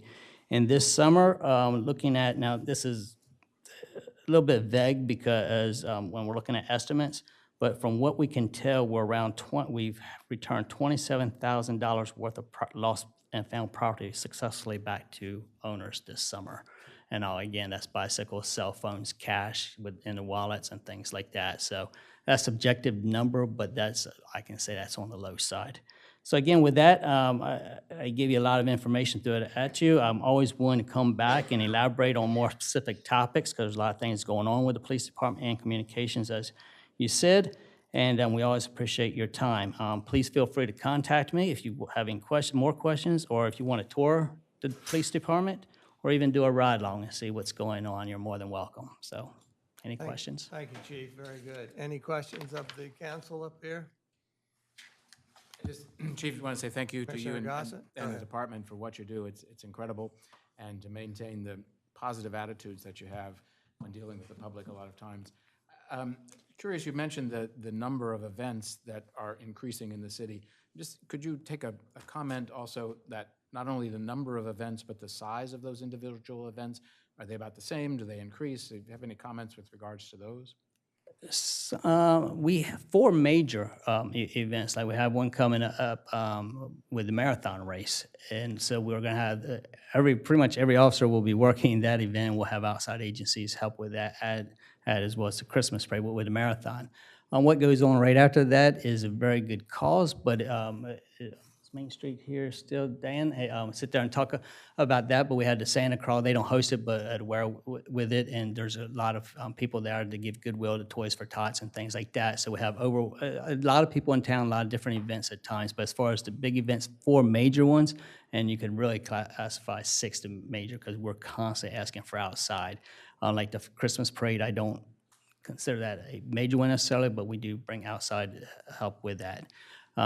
Full disclosure, how we get assistance up and down the state, we have to be willing to participate and help them out with their events. So we do send officers out for that. We do work off on violent crime monies for that at grant hearings for overtime. That's established, and when I write the grant, I always say that it's not just here, it's to go assist other agencies. We're covered on that.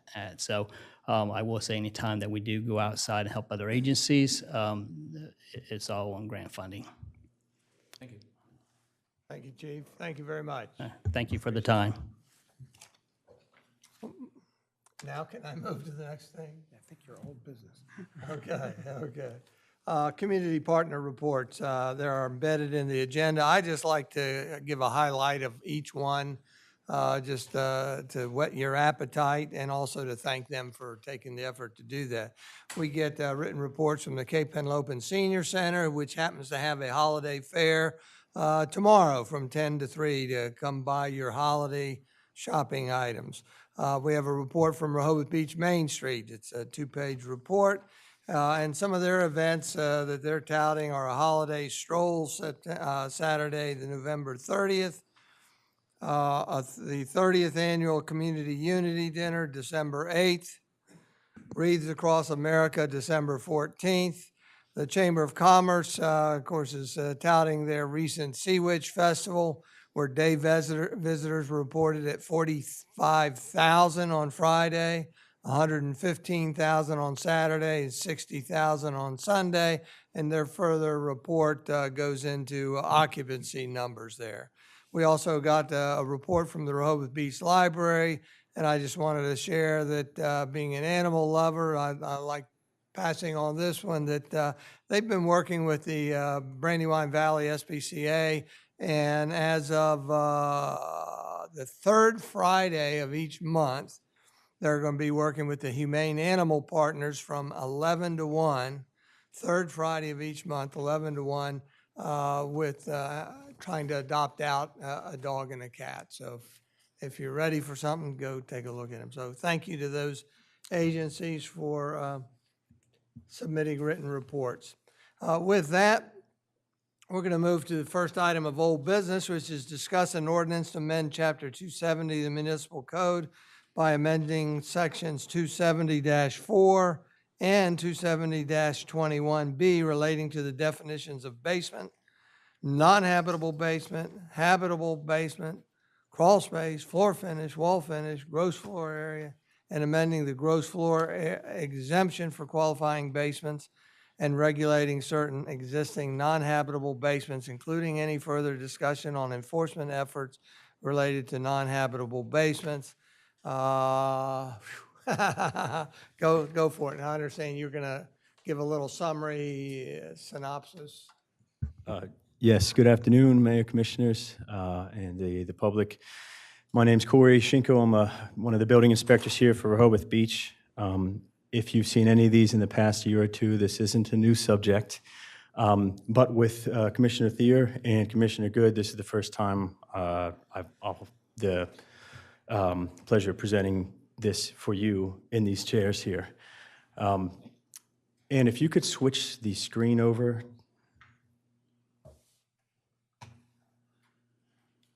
And that, okay, great, thank you. As just a bit of an introduction, over the past 20-plus years, Rehoboth's zoning code has allowed for basements to be built that are not included in the house's floor area, which is basically how big the house can be built, if this basement had a ceiling height of less than 6 feet, 6 inches. the city never amended the building code, which put us into a conflict between our adopted building code and our zoning code. We call these basements non-habitable basements. A timeline of events, I'm only going to pick out a couple of these. The earliest one is 1995. CABO, before the International Code Council even came out with their international building codes in 2000, they were requiring 6 foot 8 inches for ceiling heights in non-habitable basements and ceiling heights of 7 feet for habitable basements. That obviously was picked up at the birth of the international building codes, particularly the IRC in 2000. In August 7th, 2006, the city adopted ordinance number 0806-01, which allowed for 6 foot 6 inch basements to be built and to be excluded, or I should say, suggested that they could be built and that they would be excluded from floor area ratio. Fast forward to August 22nd, 2022. This is when we in Building and Licensing issued our first report to city officials that there was something off here.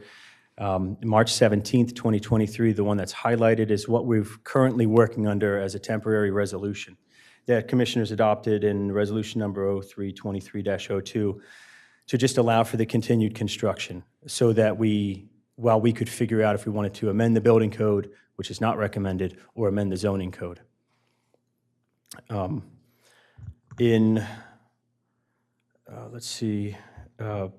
July 19th, 2024, commissioners voted on a resolution, an earlier one to set a public hearing to be held on a draft ordinance, which is the same one we have today, of these non-habitable basements. That public hearing was held on August 16th, 2024. A consensus was reached for a continuance of the ordinance at a later date when code enforcement could provide a presentation on the issue, which code enforcement did last month on October 18th. So the objective here, and what it has been all along, is to bring our zoning code in line with our adopted building code. And to do that, we are proposing to amend and/or create definitions to basement, crawl space, non-habitable basement, habitable basement, gross floor area, and floor and wall finish, while also proposing zoning protections and limitations for existing dwellings incorporating these spaces, all seeking to determine a solution to the temporary resolution that we've been working under for the last year and a half or so. This slide is just one I included in here just to kind of brush everyone up on. Can you expand that a little bit? Oh, sure. Let me get here. Sweet, thanks. I wanted to include this slide because this is our own adopted building code from the International Residential Code. And this section in our building code talks about ceiling heights.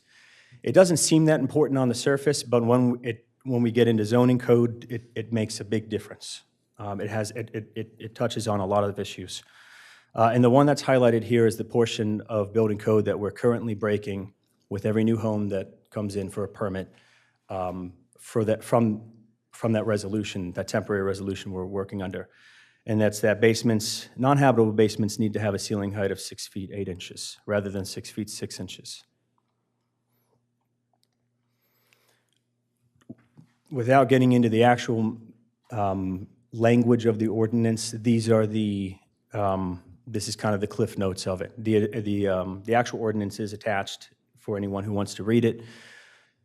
But the first one is we're going to create definitions to clarify a lot of these concepts. Is it a basement or is it a very, very enlarged crawl space? We're going to delete all mentions of 6 foot 6 inch basements and then put in language that makes them 6'8" or less than 7 feet, which is per our building code. And then numbers 4 through 6 are really there to navigate between the two different paths that this commission was looking at over the last year or so. Do we keep these spaces or not? Because there was a time where we were thinking about just going to 4 foot or less crawl spaces and then actual basements and nothing in between, none of these non-habitable spaces. But then there was a push for people to still have storage space. So in order to kind of weave the line between those two, we wanted to allow for people to still have storage space that wouldn't count against their house size, but to curb the risk of that being converted into living and sleeping space to significantly reduce the level of finish and interior walls and bathrooms down in these spaces. 7 and 8, 7 just talks about what's already in our building code, an emergency escape and rescue opening and a smoke carbon monoxide detector. Number 8 is in line with what we have right now, which is the big one. That's probably the biggest one out of all these, is that we'll continue to exclude these non-habitable basements from floor area ratio. And then number 9 is to propose zoning protection and limitations for these existing dwellings. We did the same thing with garage apartments back in '92. When we sent out the registration forms, we have a whole list of them for garage apartments, legal, non-conforming secondary dwelling units. And if you had one at the time, you could keep using it if you had one legally built. And this one's going to be very similar to that language, houses that have these types of basements.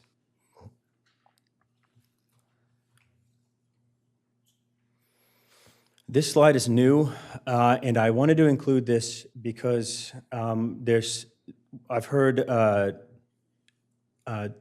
this topic taking on the life safety side of things and then the zoning side.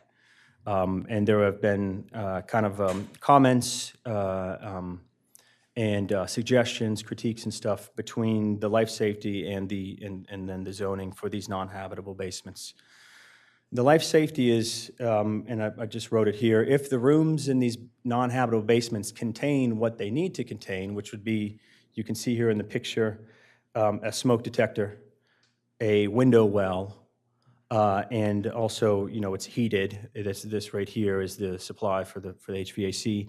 They have electrical per the habitable space codes for electrical codes. What's the big deal? What's the problem? It looks safe. It's just a little bit of a lower ceiling height. And if we go that route, first, these basements tend to have many different rooms in them. So you'll have one window well, but then you'll have other rooms that are, 3 or 4 different rooms that don't have window wells in them. So there's that side of it where we could only require one of these emergency escape and rescue openings. In our building code states they have to have 1 per bedroom. We can't prove that they're a bedroom, so we're in a risky situation right there. But more importantly, even if all of the rooms have all of the safety features, and there's no question about it, we're left with this kind of zoning issue of every house in the residential district in Rehoboth has a limit to how big it can be on the inside, between the first, second, and half story above that, including basements. If it doesn't have a pool, the biggest the house can be built on an average size lot is 3,000 square feet. So about a 1,500 square foot first floor, ground floor, and a 1,500 square foot second story to make it easy. If it has a pool, we reduce the bulk over top and make it 2,500. You can build a 2,500 square foot house. If we continue to allow these spaces to be built, where there's virtually no difference between a fully finished basement that has sectioned rooms, you walk in, there's a smoke detector there, there's a closet there, everybody knows it, it's the elephant in the room, but it's labeled as storage. There's a bathroom right down the hall. It walks like a duck, it quacks like a duck. It's another level of living and sleeping space, which makes these houses now, instead of 3,000 square feet, now they're 4,500 square feet. Or instead of 2,500 square feet, if they have a pool, they're 3,750 square feet on average. So if we don't do anything about it, it takes away from the people who want to legally build real basements, because if they go that route, then we, in our zoning codes, for good reason, we decrease the above ground bulk of the house. They reduce it by 10% in our zoning code, based off of the lot size.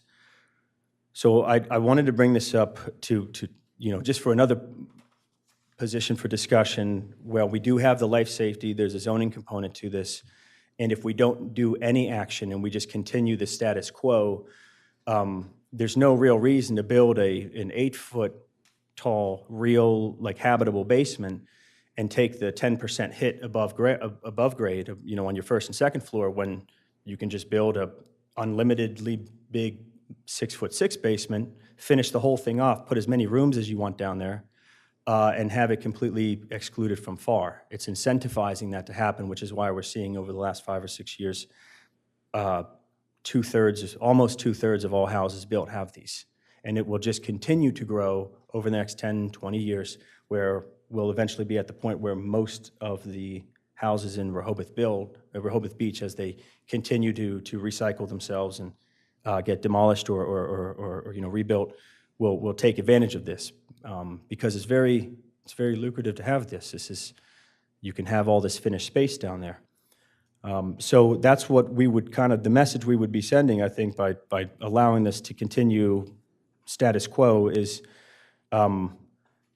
if you build an 8-foot basement, we're going to penalize you. But if you build an unlawful basement and use it, or a non-habitable basement, but finish it off and use it for those purposes, we're good with that. And that's why the position of building and licensing, when we have we have the support from the Rehoboth Beach Homeowners Association for this ordinance, while we maintain the intent of the original ordinance to give people storage space, we restrict the level of finish, the interior walls, and the bathrooms down there. I know that there may be some talk about wanting to do a little bit here, a little bit there in these basements, but that'll at least take the majority of the risk out and act as a fairly big deterrent for people to come back and try to finish these spaces off after the fact. We only have about a handful of custom builders in town that account for 90% of most of the large work. None of them would risk their reputation to try to finish these spaces off after the fact.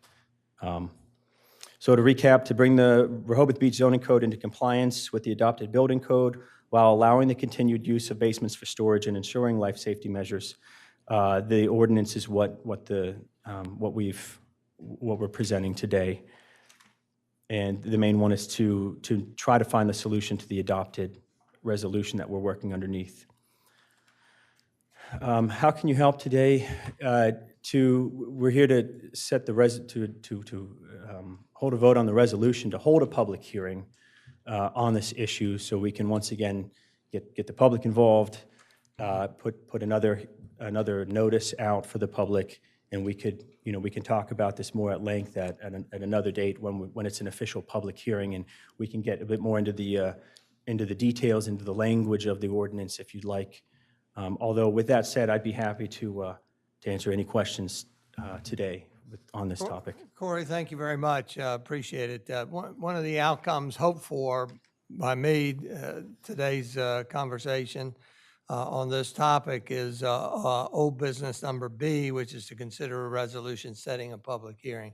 Just want to remind everybody, since we are looking at changes to Chapter 270, which is the zoning code, we can't just make easy changes. We have to go through the public hearing process. So hopefully we entertain that today. I do want to make a couple notes here. One is that in the agenda item report, page 2, it indicates, it makes mention twice of a second public hearing. And I believe the first public hearing was never held. We held back on that.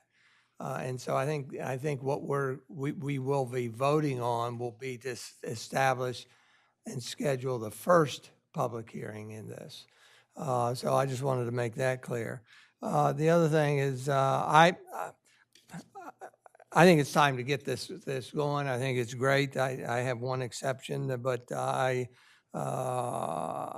always favored no bathrooms. I thought that was probably one of the biggest things to disfavor and get rid of, eliminate, because I thought that was the number one thing to promote to people conversion to living space in the basement by having the convenience of a bathroom down there. So I'm glad to see that that's on there. My biggest bugaboo I'm going to share, hopefully one last time with everybody, especially since we have a new council. And I'll start with a little story, and that's my laundry in the basement story. My wife and I have always loved laundry in the basement. We've got washer, dryer, double tub sink. We've got a supply cabinet. We've got a folding table. We've got an ironing board. And we love doing it in the basement because we haven't seen any houses where you could squeeze all that into the first floor or the second floor. But right now, our house, we have all that, and we have drywall. We have a full basement that is just raw, except for the area close to the washer and dryer, the laundry room, and that is drywalled.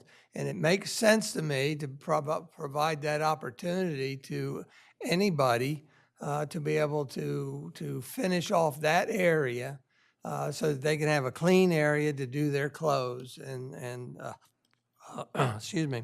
So, right now, I believe that building and licensing has been allowing 100% of the walls to be drywalled, I believe. Stairwells are allowed to be drywalled, and we've seen pictures of the outer perimeter walls drywalled. So I don't see why we can't leave 15, 20% of the walls able to be drywalled in the vicinity only of the washer and dryer or laundry area. And to me, it's as simple as saying something like no drywall permitted except up to 3 walls surrounding a laundry area within 15-foot radius of the laundry. I think we could craft that where it does absolutely no harm to any of this. And so that's my last spiel. So I would hope that if anybody agrees, they would include that as an amendment in the motion. That's it. Anybody else? Mayor? Commissioner Good. Yeah, well, I respect that you're an outlier. I think a lot of people want the washer dryer on the upper level, near, closer to the bulky laundry, like sheets and towels and the bedrooms. Maybe we could make it more global to include storage. I mean, a lot of people, in fact, are more interested in storage with drywall around it than they are in a washer dryer in a basement now.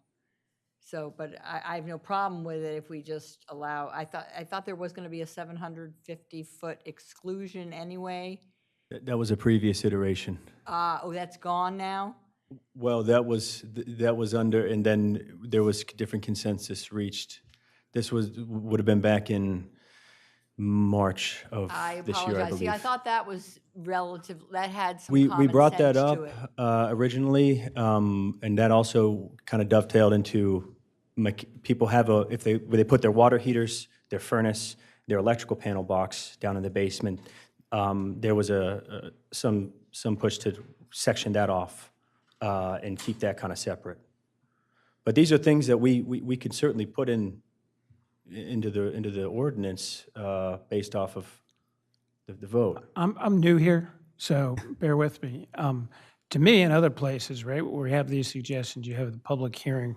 And Mayor, I don't mean to say this, but I don't think it's appropriate to sort of have any addition to the motion here for that particular change. That would be with the ordinance, because today we're only hearing whether or not you're going to set a public hearing. So in this instance, I don't think we ought to do that or have motions about the ordinance itself today.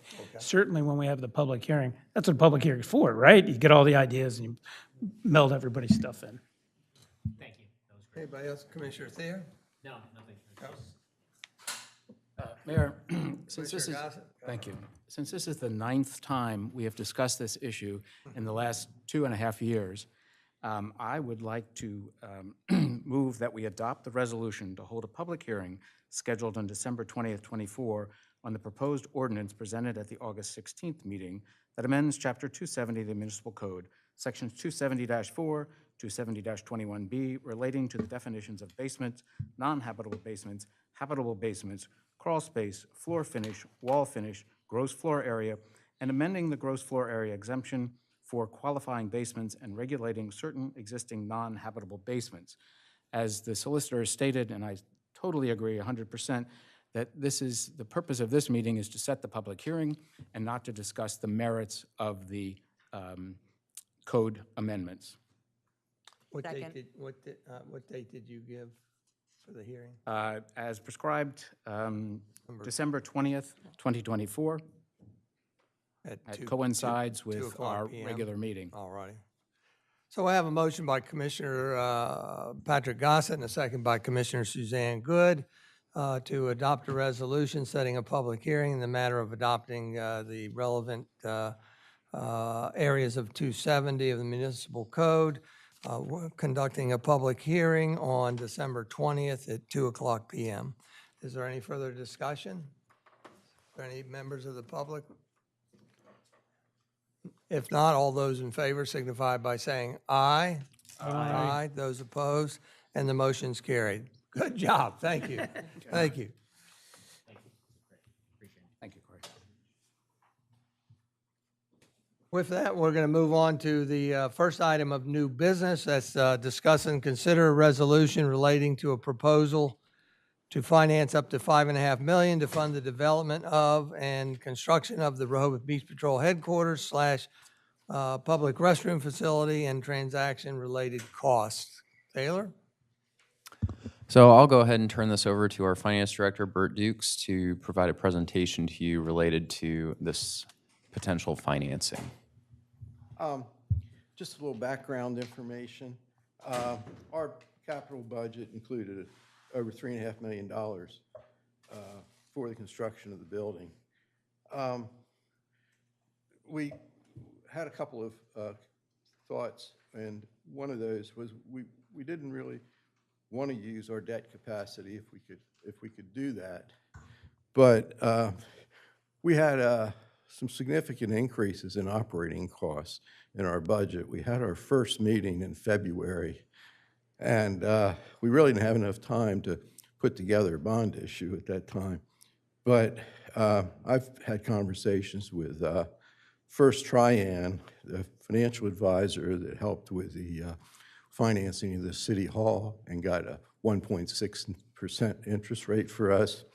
So we've had informal discussions, but we feel that it's appropriate to go ahead and finance this building. It would provide whatever the proceeds of the bond, source of revenue. You can't call it revenue, but it's a financing source. And it would certainly help our budget situation for the year. The interest rate would be a tax-free interest rate. I ran a few amortization schedules just to see about what I thought we'd come up with. And I have worked with First Trian, and in fact, I had a conversation this afternoon with them.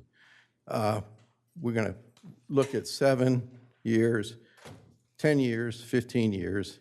These rates may not be right, might, but it'll give you some idea what we would have in debt service costs. And I'm talking about, these rates were based on a financing of $4.5 million. So, and I had requested a prepayment option just in case something happened. I wanted to have some flexibility so we could pay this off in 3 years if we so elected. You might recall our outfall, that has no prepayment. We have low interest rate on that anyway, but we can't refinance that rate. But back when we did the refinancing for the city, we were able to refinance the USDA and also a loan we had with the state. But anyway, I would like to have the opportunity to prepay. I started looking at some of the costs. There are some, according to our financial advisor, our soft costs could be financed from day one. So anything that we've spent in the way of engineering, construction, management, we can include that in part of the financing. Hard costs, there's a 60-day window. And so basically, if we were to close on December the 18th or 19th, we'd be able to capture everything back into October, 60 days prior to that, in the financing. I ran a few calculations as of November 14th, had about 600,000 in soft costs. So they'll definitely be able to be financed.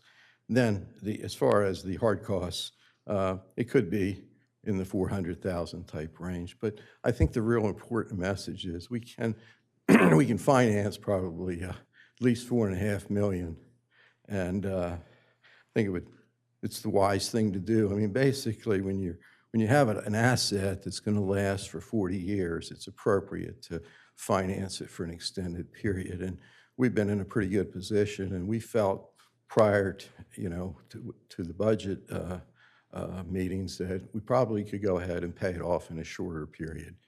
But this is a change. I started talking in the summertime with First Trian about opportunities. So what we're really asking is allow us to proceed. I think we can go ahead and we'll have rates on Monday. Apparently, we've contacted over 20 banks, our financial advisor has, and they will provide us with the rates on Monday, and we'll have a meeting on Tuesday. The city manager and assistant city manager and I will meet with we'll talk with First Trian and our bond counsel. So we can move fairly quickly if the city would allow us to. I think we can close. We have a timetable. We should be able to close in December the 18th or 19th. So the people, you may have questions about who's our bond counsel. Ballard Spahr has been our bond counsel for a number of transactions. We've been using the same attorney, Emily Ninen, and everything's worked out well. They're highly reputable. First Trian was formerly Y River. They've done an awful lot of, they do essentially financing for nonprofits, local governments and school districts. And I mean, I get a tombstone from them every week where they say we financed California school district for $100 million. So this particular deal is not really very large, and they're certainly well qualified to help us, and they've done a good job in the past. So I guess at that, I'll open it up to some questions. Commissioners? Mayor? Commissioner Good? I saw this on the agenda. I was, a bit gobsmacked, to be honest, because I thought we would have situated the financing for this project that, around the time it was approved. And we're now facing over $600,000 in cost overruns. So, I would have been happier had we arranged the financing for the known costs and maybe only been dealing with 600,000, but that ship has sailed. I'm just concerned, with a debt limit of 75 million about getting so close to it. That would just be my concern. And this financial organization, of course, wants a pretty large commission to handle this for us. So that's another cost of taking on more debt. Those are my thoughts. Maybe it's too late. I wasn't part of this board when the project was approved, but and it's a cautionary tale, let's just say that for me, with streetscape. We need to figure out how we are gonna come up with $60 million long before we enter into any contracts with Rossi Group, including these two most recent continued consultancies on streetscape, which are almost 75,000, before we need the financing in place and assurance that we can afford it before we keep going with these major projects. Thank you, Bert.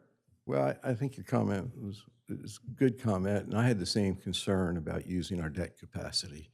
And essentially, what we hoped to do, if we had lower operating costs, I could have gone ahead and probably paid for this over several years. But it just wasn't possible when we looked at it. And I think that we'll still have debt capacity of about $8 million. So, but your point's well taken. I mean, you're not going to do a $60 million project without some changes and a lot of thought and planning. Bert, what's the current cost of the project with all of the cost overruns and Well, Henry was here a few minutes ago, but I think we're. We're at 5.5 million. Yeah. Including the 600,000 in, That's correct, including the Okay. change orders. And what is the commission that First Tryon is Well, charging? they essentially bill us for their time. And just to give you an idea, what they charged on the City Hall project, it was about $25,000. And that was a $17 million project. That's been a number of years ago, but I mean, I think that, it'll be, and I think your bond counsel probably is going to be somewhere in that neighborhood too. I don't know whether we're 15, I don't know whether 20, but, And so we're already paying them for work that they're doing in preparation of this being an option. Well, yeah, they haven't completed the deal, but, we've incurred some costs. I'm sure if we pulled out and said we don't want to do this, I don't think the costs would be nearly as high as what they're going to be when they complete the transaction. But I think it was I think a prudent thing to do, because if I kept on waiting to put this together, we might have ended the year, and then I think our financial rights our financial results for the end of the fiscal year would have not been nearly as good as they can be if we proceed with financing and cover this big capital outlay. Because in our budget, the outlays is there, the cost is there. We're anticipating whether it's going to be $3 million in our or what in our outlay. We don't know exactly what that's going to be for this fiscal year, but what we're trying to do is generate revenue to offset that. And if we have 4.5 million in revenue, that solves a problem. Commissioner, the short answer is for First Tryon, it's a $30,000 fee, and that's after we would execute this work order agreement. It's in your packet, and that has not been executed yet. And Bert, what are the current rates we're getting on our Treasury? Treasury bill right now, we've got bills maturing on December, I think about the 25th or 26th, and they're at about over 4.5%. Going forward, we're going to have to just look at the 90-day and the 180-day rate to see, but I would not be surprised if we're in the fours, depending upon Federal Reserve actions. It's going down. I can guarantee you that. Yeah. Thank you. Anybody else? Commissioner Thayer, go ahead. Thank you. So a couple of things. So I have had the opportunity to talk with Bert and the city manager about this probably 30 days ago. So I am familiar with a lot of details, so I just, really don't want, whether it's any of the other commissioners or anyone in the public, to kind of feel like this just came out of the blue. Having said that, for me, part of this is just kind of the way we need to operate, and it's something that I have said when we've discussed streetscape, and Commissioner Good just hit on this, which is that, we're going to really spend any money, but certainly these larger capital projects, we need to have the discussion about how we're going to pay for them. So this is somewhat kind of a belated discussion, but, should have, could have, would have, doesn't matter. I kind of felt it was important that we have the conversation and then decide what we want to do. From my perspective, it really comes down to a couple. Now that we're having this conversation today, I think it's really important to also include in this conversation that if we move forward with this, it's going to create an FY25 surplus. And what that way we're going to create that surplus, so just everyone is clear from budget perspective, is in the CIP, we budgeted several $million, I cannot remember the exact amount, that we would use to pay for the construction of the beach patrol building, because we pay for it essentially in real time. Since we're going to potentially borrow the money, we'll spend significantly less, right? We'll pay the debt service, which will be significantly less than that, creates a pretty substantial surplus. So if we're going to do this, I need the commitment from the city manager that we're not going to spend the money, right? We're going to take that money, we're going to set it aside. When we go through my proposal to the rest of the commissioners would be that when we go through the FY26 budgeting process, our goal would be to take that money, since we take that money and look to get it back to the taxpayers, okay? We took that money from the taxpayers this year for the purpose of building a beach patrol station. If we're not going to use that money to build a beach patrol station, then we need to return it back to the taxpayers, okay? So that's really kind of my one condition. I'd like to get the city manager to confirm that he's willing to do that. I don't want to say he's willing to do that, but he's committed to doing that. And if you're committed to doing that, then, I do feel that this is, from a I don't want to say best practices, for kind of a normal course of, appropriate financial decisions, this would be the appropriate way to go, would be to use the debt service to pay for this. But again, just to be clear, I'd want your commitment that we're going to set this aside, and the commissioners collectively, when we go through the FY26 budget, our goal would be to return this back to the taxpayers. Said a lot, questions, Max is about to probably I'm get me sorry. in trouble. No, I'm not getting anybody in trouble.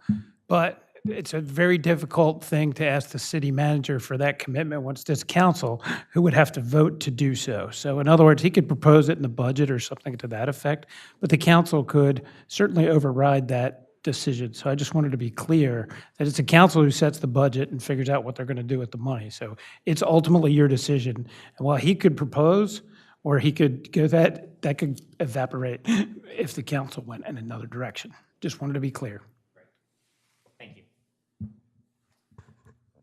So that's the plan. Ultimately, we would like to put that money aside. That is the difference between whatever our debt payments are for this fiscal year. Ultimately, I don't think it would even be possible to put together a large-scale project of that amount before the end of the fiscal year.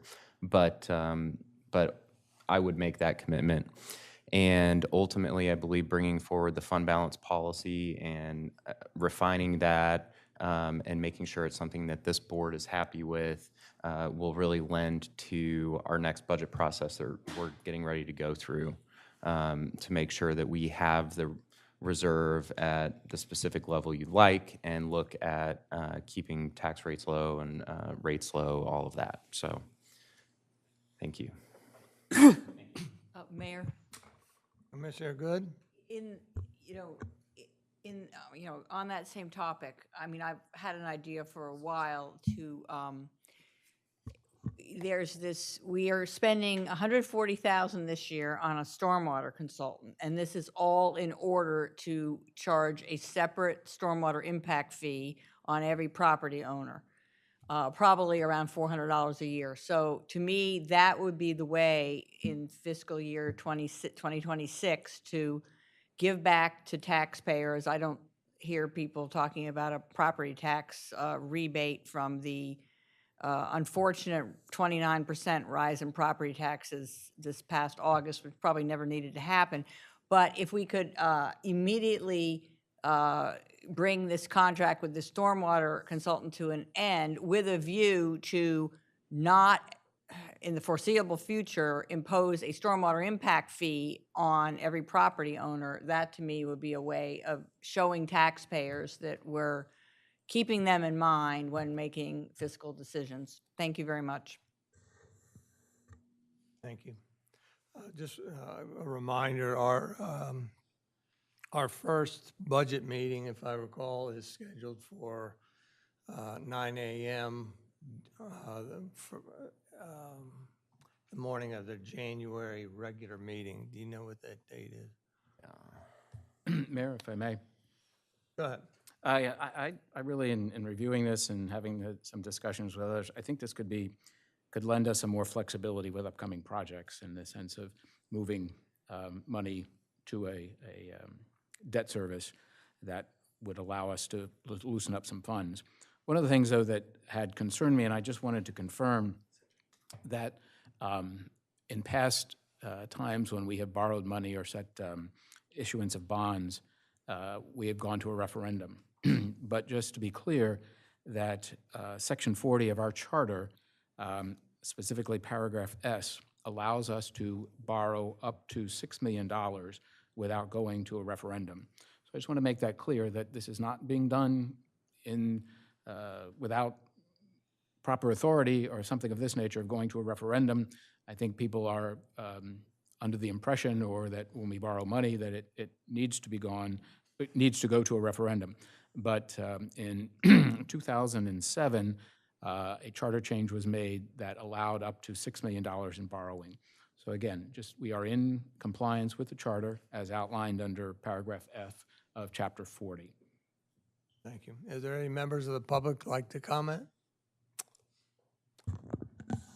Okay. Your name and relationship to the city, Carolyn? Yep, Carolyn Diefendorfer, city resident. I think it makes sense to find out what you can borrow and at what rate. That makes sense to me from a fiscal standpoint. As long as the rates aren't too high and we're earning, I mean, hopefully the rate would come in under, say, 4%, so that what you're earning on your T-bills is still higher than what you'd have to put out in the way of interest expense. I don't think it makes sense, if there's a way, if that rate were to get too high on what you'd be paying in interest, it would seem to me we should look at a way to use some of the monies we have already to pay that off.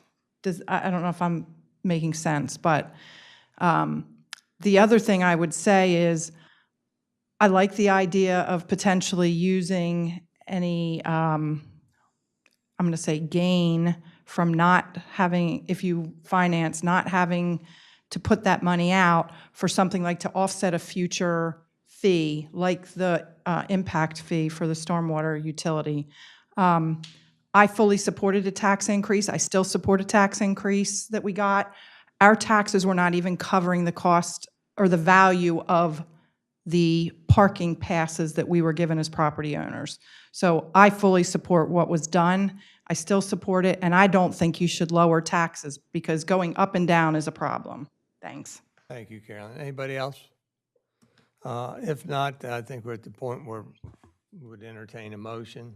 Mayor, if I may, I'd like a motion to adopt a resolution authorizing the issuance and sale of up to $5,500,000 general obligation bond of the City of Rehoboth Beach, Delaware, in order to finance the construction, improvement, and equipping of a beach patrol headquarters and comfort station and all necessary action in connection herewithin. Do I have a second? Second.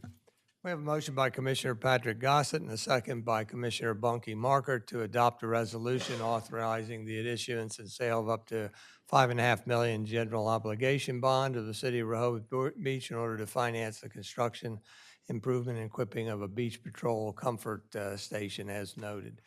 Is there any further discussion? I guess a clarification for me is us adopting this resolution, will there be another decision to accept the rates, or that is then left up to the finance director and city manager?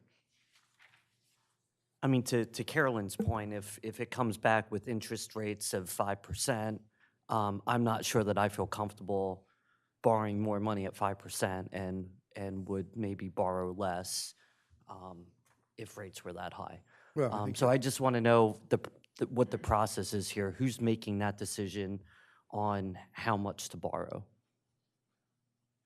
Well, you will, I'm sure, but, well, it's whatever you decide, whatever direction you decide. But I did have a conversation this afternoon, and we're not going to be in the 5% range, I don't think. I mean, I got some of the numbers today, and I think some were less than 4%, but we'll find out on Monday. So I don't think we're going to be at a 5% range. So if you're in the 3.5, 4, if you're comfortable with that, you know, you run the show, so we'll follow your direction. But it's dependent on the term, right? Exactly. Right, I so, mean, I mean, that's right. We do have there's a decision to be made with regard to that. there is. That's exactly right. I mean, the longer we go, the higher the rate's going to be. And I on the slide, I just threw up 3.5% for 7 years. I may be a little low on that. I don't know. We'll find out on Monday. To answer your question, Commissioner, the mayor and the finance director are authorized to select the lender and determine the details of the bond pursuant to the resolution. If you pass the resolution, you could put, for example, a cap on that and say, doesn't have to be in the resolution, but a part of your motion, up to 5%. No, I'm fine. I'm fine with how it's worded. I just want to know that there's going to, the finance director and mayor or city manager will consult with others to make that final determination. Okay. Mayor? Yeah, we're in did- discussion. Go ahead. Yeah, it's, Bert, I mean, you had said just above 4.5% about 20 minutes ago, and now you seem, more optimistic you're going to get rates below 4%, but I'm not seeing online, interest rates have been rising considerably, as you know, although they're on the way back down. I think given that you initially seem to remember from your conversations it was going to be just over 4.5%, I think it's safer to work with that number when, all of us consider our votes on whether we want to take on $6 million in debt at probably just over 4.5%. Let me clarify what I said.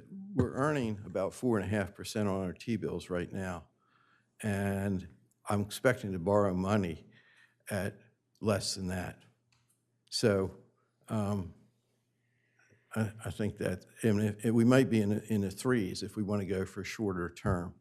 So I don't know exactly what the rates are going to be, but I don't think I'm going to be at 4.5%. I don't think we're going to finance at 4.5%. Okay, well, that's good news. And would there be some consideration of financing $3 million of it and then the residual coming out of, revenue, which would require some major spending cuts, in my view, to finance the residual approximately $3 million from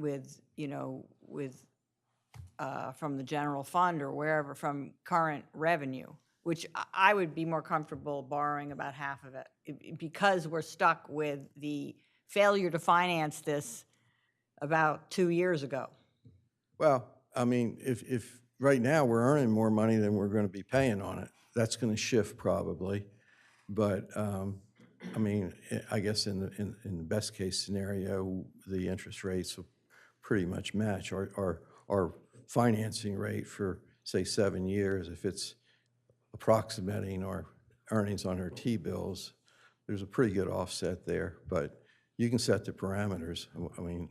All right, no, I hear you, but because money is fungible, I mean, there are a million ways this city seems to be able to, find ways to spend money, and those T-bill earnings are going to go up in smoke, for 100 different reasons. So just because we're doing better with some of our investments, to me, that's not a justification to make a decision about taking on more debt, just because it's maybe a little bit lower than that, but.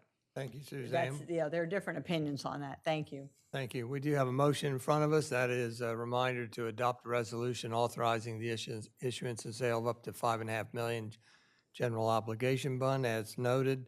We're going to do a roll call vote. We'll start on my left. Commissioner Good? I have to vote nay. I'm not comfortable with financing the full amount, paying at least a $30,000 commission to try on, and I would, at a minimum, have to see that we're somehow going to get rates in the 3 to 4% range before considering financing of it. So I have to vote nay. Thank you. Thank you. Commissioner Shanowski? Aye. Commissioner Gossett? Aye.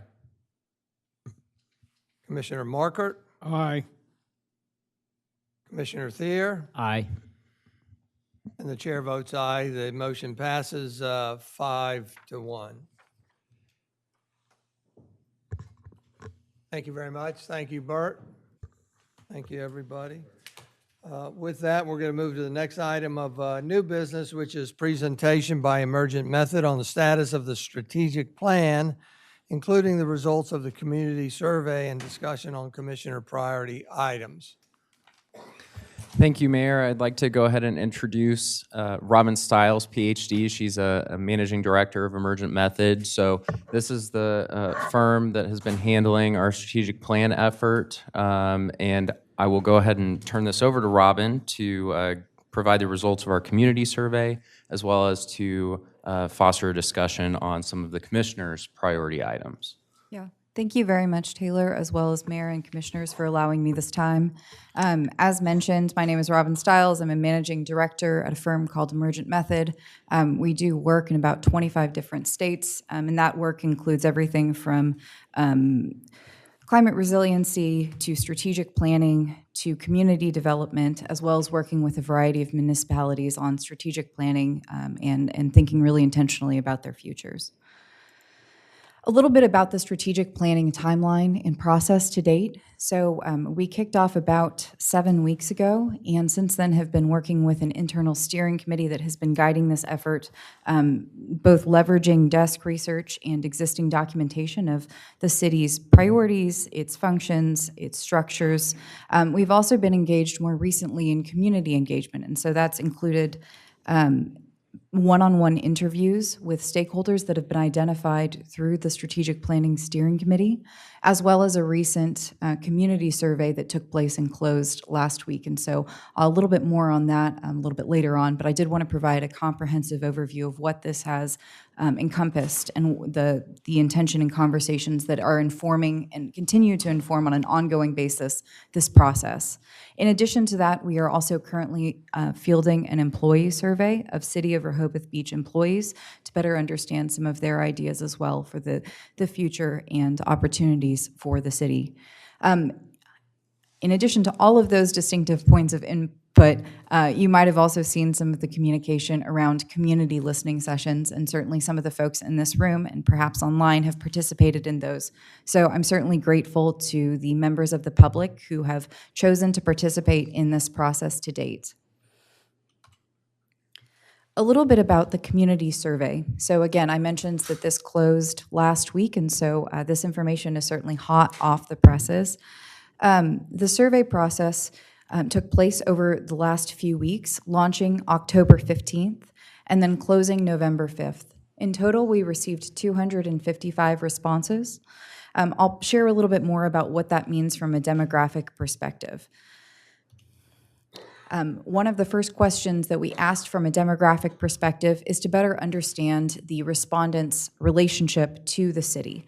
I know that there are a wide variety of options here, but in total, if you take the people who affirmed that they either are a property owner, they live within the actual city limits, or that they own a business in the city limits, that was about 3/4 of our respondents, so a very strong showing of the folks who are actually here.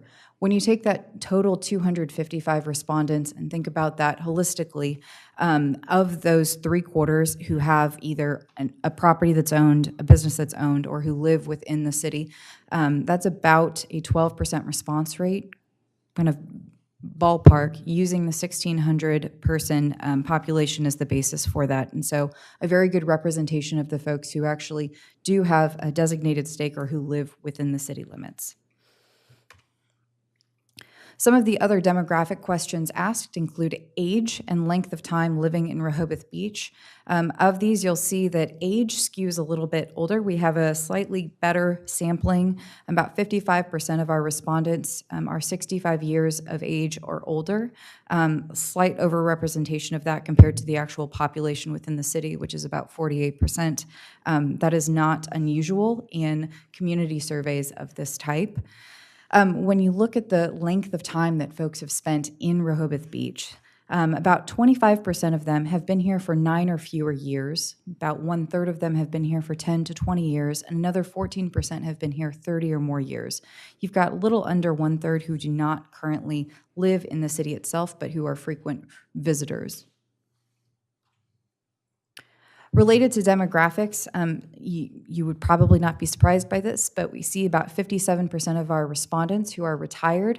That matches and maps back to what we would expect based on the breakdown of age. So I mentioned that there was a little bit of an oversampling of those folks who are 65 years or older. Those people do tend to be retired, and so this is not a particularly surprising correlation. Moving away from the demographic questions into more of what I would consider kind of the meat of potatoes and better understanding respondents' feelings and views on the city and its functions. The following are different areas of service that we posed to respondents, and we asked them to indicate their level of satisfaction with the service in these areas.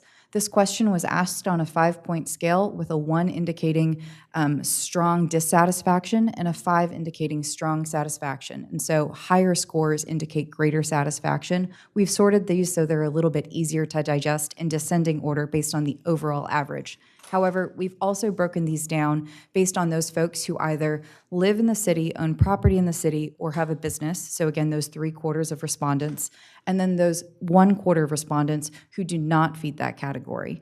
You also see on the far right a column that is labeled "I am not familiar." We understand that not everybody who participates in a survey might feel equipped to respond to a particular area, and so we allowed them to opt out of scoring. You'll see that there's a varying number of folks there.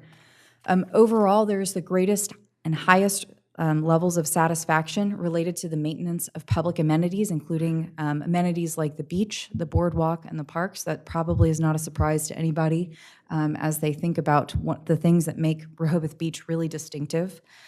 Public safety is also viewed as an area with great satisfaction, as well as special events and, to a lesser extent, utilities.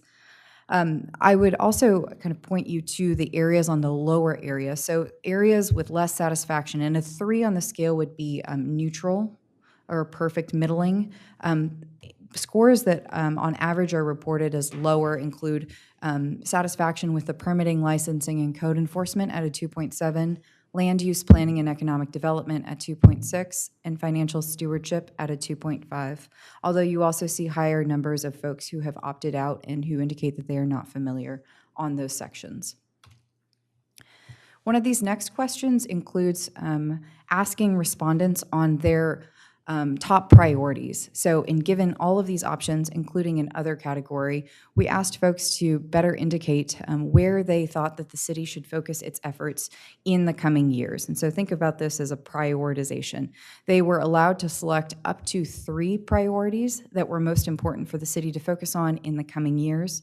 You'll see that land use planning and economic development was the top response here, with 177 respondents indicating that this was a key priority area for the city to focus on, as well as financial stewardship, which is the equivalent of about 55%, and infrastructure and public works, which came in at 53%. You see a real drop-off beyond those 3 clustered when it comes more to maintenance of public amenities, which also had the highest levels of satisfaction when you looked at the previous slides a few slides ago. Much lower on the list as we think about priorities are special events and then police and public safety. We also asked a variety of open-ended questions, and this is intentional. So a quantitative question that allows us to provide those averages that you saw on the last few slides is helpful just in comparatively understanding priority, but we find that when open-ended questions, this allows for folks to provide a little bit more detail into what they would like to see in the future. Some of the ideas for improvement include an improvement of code enforcement, streamlining the permitting process, and a desire for improved financial stewardship and more responsible spending, as well as some concerns with high utility prices. I will note here that, again, 255 total respondents to the survey. The number of actual responses that wrote in around these themes are much, much smaller. So these represent themes from those overall responses, but certainly not to the degree of some of those priorities identified in our other questions. Other ideas for improvement include a desire for more effective communication with residents, as well as expanded trash service and greater and more clarity in information around the budget and financial operations. Back to a quantitative understanding, we also asked kind of broader categories of satisfaction with the overall government performance. This was again asked on that same 5-point scale, 1 indicating less strong performance, with the 5 being perfect satisfaction with that performance. You'll see that overall respondents indicated a real satisfaction with the feelings of safety in the city, as well as the quality of services provided and a value for services for taxes paid. So that idea of paying taxes and then also having the equivalent of kind of a return on that investment. Moving down, you see the two real areas of opportunity here that are a little bit more middling when we think about a respondent's evaluation of performance. That includes confidence in the city of Rehoboth Beach and then government engagement with the community. A little bit closer to that 3, which would indicate a perfect neutral here. We also asked individuals to rate their perceived quality of life. So basically, how strong is the quality of life? How would you rate it, or if you had to characterize it? See that overall, folks mentioned that it falls just below above average. This is a very strong and generally satisfied population, or at least list of respondents when we thinking about their overall quality of life. Moving back to some open-ended questions, and again, this is where we provide and receive a little bit more of that detail. We always ask, and I think it's a helpful question, to think about if there are areas that the city should stop prioritizing or investing in, because we know that there is a limited amount of resources, there's certainly a limited amount of time of city staff. Again, very small numbers of responses here when you look at these themes. 17 people said that there are no priorities and initiatives that currently are being invested in that need to be stopped. Again, a very low number proportionately to the overall survey respondents, but certainly worth highlighting, as well as a desire to see less investment and time put towards consideration of a parking garage or the increasing of parking cost. 14 respondents would like to see a stop to the increased development, including new hotels. Others mention the what they view as unnecessary infrastructure projects, and 12 respondents mentioned the hiring of outside consulting teams. When asked to identify some of the future opportunities for the city, you'll see that these responses are a little bit higher. There are 37 responses wrote in, and again, this is an open-ended question, and so when prompted with an empty box, 37 respondents mentioned a desire to see a preservation of the character, the history, and the small town charm that they appreciate and that in many cases brought them to Rehoboth in the first place, as well as a desire to see improved parking and transportation solutions, improved fiscal responsibility, and support of small businesses. Many pointed there in the fact that the presence of such a high density of small businesses really is one of the things that made Rehoboth Beach unique and also contributed to that small town charm. Others mentioned the desire to see additional arts and cultural experiences. Again, many of those have an overlying impact on that small town charm, that character, that history, as well as a desire to see responsibly managed growth and development. Some of the identified threats to success, and this was again also offered as an open-ended question, include development, the increasing number of crowds and the density of visitors, some dissatisfaction with governance and decisions made by elected officials. Parking continues to come up as both an opportunity as well as a threat, depending on how folks are thinking about it. And then future weather and climate-related changes, particularly related to global warming and some of the climate change that is being experienced. Other threats include poor financial stewardship, and then the high levels of safety, as well as the loss of that historical small town charm, which again continues to be a very consistent thread throughout many of these open-ended questions. Others view the loss of those small businesses that they want to retain as a threat to the city's future success, and posturing about the resistance to change as preventing a potential threat to the city's long-term vitality. Beach erosion also came up, as well as the rising cost of living, although that is certainly not limited to just the experiences of folks in the city of Rehoboth Beach as a more national experience. One of the last questions that we asked is, what are the best parts of being in the Rehoboth Beach area? What are the best parts of being part of this community and living in the city? Obviously, beach access. It's hard to live in a beach city and not think of that as an asset and a really great part of your experience. But folks also mentioned that they like the people that they're in community with. They appreciate the community, the feeling of it. They generally like their neighbors and the folks that they meet and get to interact with on a regular basis, and that it's a welcoming environment for all. It is a welcoming, affirming environment to folks to come here and to be part of. Small town feel of the city is also pointed to as a strength. Most folks who move here, I would assume, move here because they want to be part of that small town community. Ease of access and general walkability is also viewed as a strength, so the ability to navigate around without having to necessarily get into a car, as well as the excellent culinary options and many of the outdoor resources, including parks, trees, green spaces, that make it a bit distinctive as an environment. The clean, safe environment as well was pointed to, as well as the charm and the history. Again, very similar when you think about both the best things and also the opportunities to build on as we look to the future. Smaller number of folks mentioned that they really appreciated the events in particular, and then 10 respondents here also mentioned the boardwalk as an amenity, as a called out amenity that is an area of strength or one of the best differentiators. This last question is the final question that we pose in the survey, and it is intentionally open-ended. It asked for any additional feedback related to strategic planning, and this provides folks to either, sometimes folks elaborate on the things that they've already shared, and other times they bring up issues that maybe didn't have a home in some of the other questions. You'll see a reiteration of many of the themes that you saw before, addressing the need to address parking and transportation solutions, managing growth and maintaining the charm and small town feel, as well as 11 folks who mentioned that they were grateful for the opportunity to provide input and be part of the process. There is also a desire to see expanded opportunities for input and community engagement, and a desire for the city to really work in an intentional way to be anticipatory and be longer range in its planning efforts. At this point, I would certainly welcome any comments, questions, and guidance that the commission would like to offer at this time.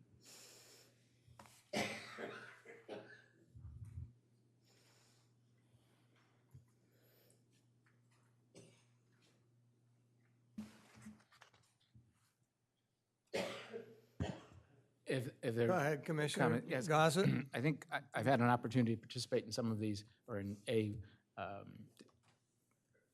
listening session, what have you, so I think I've shared my ideas with you, but it is just looking at adequate city staffing. You know, are we properly, adequately staffed, properly resourced for the future?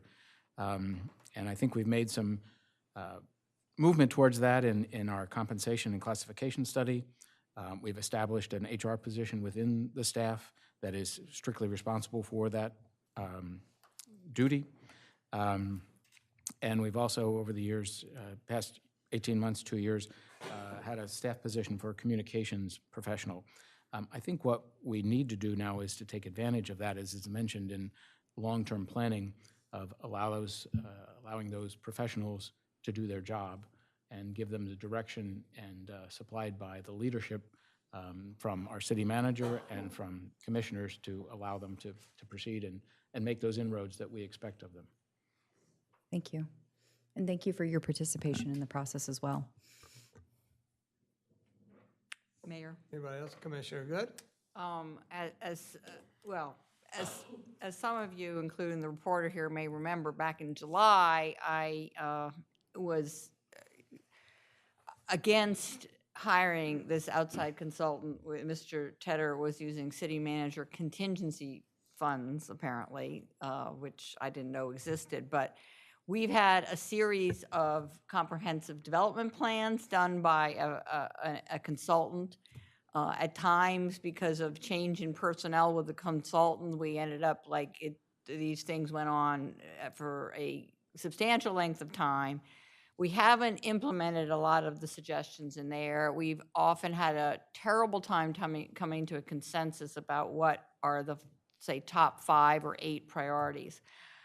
With all due respect to you and your colleagues who put this together, I think it's a lightweight summary of some of the issues which face most municipalities. It's interesting that 12 out of the 255 respondents, and by the way, I chose not to respond. I felt it wasn't appropriate for me to, be one of the respondents. 12 out of the 255 respondents are concerned about this excessive hiring of outside consultants. I mean, the consultants don't live here in the city. those of us who live here and walk are walking on the streets are far more familiar with some of the safety issues. And yes, we could point out, the boardwalk is wonderful. I was on the boardwalk just this morning. It's a fabulous resource. But honestly, I hope we could maybe think about stopping this endless stream of consultancies which yield basically binders that don't affect the outcome. The outcome ends up being no different or better because we've had a consultant do a sort of summary assessment of what's good and what's bad about this city. And this, to me, was $28,000 of taxpayer money squandered by this board. Thank you. Thank you. Anybody else up here? Yeah, Commissioner Markert? I'd like to make a comment. Just with regard to these commission feedback statements. Well, first and foremost, I don't share the same zeal, I guess, with my fellow commissioner Suzanne, primarily because I do feel that the work that we have consultants doing is providing service to us, and who is going to do it if they don't do it, because we don't have the we don't have the manpower. It isn't something that we're all going to volunteer to work on everything. When we're looking at a 3-hour meeting going into a 4-hour meeting that we're having right now. So the issue for me, and I think I've articulated this in many ways over time, is we have a wonderful city. We should be waking up every day and being grateful, that we are for whatever reason, however fate provided us to be here and to be able to live here, and I think we're trying to make it a more perfect city than it is, and that's a reasonable thing to do, I believe, and that we have the capacity to do that.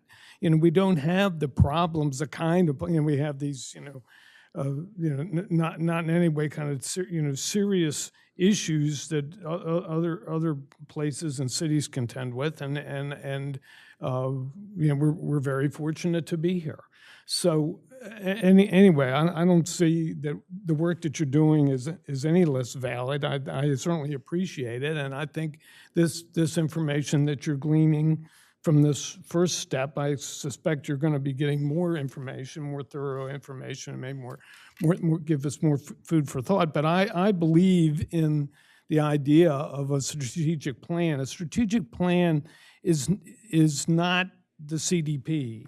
I mean, much of what the CDP does, certainly affects life here and so forth. But the strategic plan can do a lot more to guide us in areas that we're not really focused on with regard to the CDP, and all these values, all the sort of values and the threats and all that stuff. I can't speak that language, but anyway, is part of it. But ultimately, I think people have to sort of understand their role. The staff needs to understand their role, what they do here in their job, how we structure the job, how does that role, work out to be, the thing that's going to move the city forward, or to enhance the experience of the residents, or whatever activity they're in. So I do find this a valid activity that we're embarking on that we've never really done before, and I think it's going to provide a lot of information. I'll just say one comment with regard to this. It's interesting that seems like, and this is something that I have heard. This is something that I think all share to ourselves. With ourselves with regard to the small town charm of the city, and that's like the special sauce or the special thing that we have that we don't want to lose and all that kind of stuff. But we don't do much to save the thing that it is. with regard, we don't have any kind of historical protection. We haven't really codified that into any kind of, ordinances and things like that. And I think we've avoided it because we know what a thorny trap it will be. And anyway, I would like to, I guess I'm addressing this, saying what priorities they would you like to see in the coming years. It would be that. And we can certainly talk forward about that, but that I would like to. Thank you. Throwing my thing. I'm done talking now. Thank you, Bobby. So at this point, what is your next step and what's your timeline? Yes, certainly. So our next step is, the next immediate step is that there are additional opportunities for residents and citizens to engage. So we have an upcoming listening session tomorrow, and I have details that I'll provide, as well as 2 virtual sessions that will take place where we are identifying more specific details based on residents and citizens' ideas for what they would like to see in particular in a conversational format. I would invite members of the public to certainly participate in one of those upcoming listening sessions, and I'll provide more details before I step away. As a next step, kind of holistically on this process, we will move forward with digesting all of this and then continuing to work with the steering committee to then begin drafting a strategic plan, leveraging many of the priority areas that are included in the CDP and the very rich feedback that was gathered as part of that starting 6 years ago, but then reaffirming it and then having a draft that will be provided for kind of public consumption and feedback and refinement at the beginning of the next year. Very good. Thank you. Any other questions up here? Commissioner Good? Mayor, just may I ask, will all of the work you carry out for us, including it apparently is going to extend into 2025, that's part of this 28,000 that was, I was not on the board at the time, I was just a member of the public, pleading with us not to have something that seems so redundant with the CDP. Will that be part of the $28,000 contract, what you're doing into 2025 that you're, That's just correct, described? Commissioner, yes. Yes. It is all Okay. part of that one contract. My overall issue with a lot of these things, it's not a big enough sample to me, that you're getting. And at these I have not attended the listening sessions, but the turnout has been fairly modest. And so again, I to have this select group of people who choose to participate, set, priorities for us, to me would be a disaster. I mean, the 7 of us were elected, so at least we have the public's trust that we might be able to set priorities, but to rely on a small sample like that, to me, gets, is a little scary. Meantime, yeah, I'm just, what Commissioner Market said about somehow that the staff has insufficient time to do the work that needs to be done and we need to rely on consultants. I just can't get on board with this mindset because the city employees in some cases but work here during the week. They have, much more knowledge of some of our safety issues, of some of the issues they are customers of the small businesses. So I hope to gosh, given that we have fiscal constraints, I mean, here we are having to borrow $6 million, that we would stop relying so much on outside consultants going forward. Thank you. Thank you, Suzanne. Any members of the public like to speak? If not, then Robin, we thank you very much. Thank you. Did you want to speak on this topic? Not this topic, no. I think I'm at the end here. Citizen comment, we'll call on you. Thank you. Yes, sir. Thank you, Robin. Thank you. With that, we'll move on to our next item of new business, which is our last item of new business. Discuss and consider a resolution adopting the Sussex County Multi-Jurisdictional Hazard Mitigation Plan. Evan? Thank you, Mayor. There is an agenda item report included within the agenda on this topic. I will be brief. This is something that we do every 5 years. So just to provide you with a little bit of information, as I indicated, this is the Sussex County Multi-Jurisdictional All Hazard Mitigation Plan. So this is Sorry about that.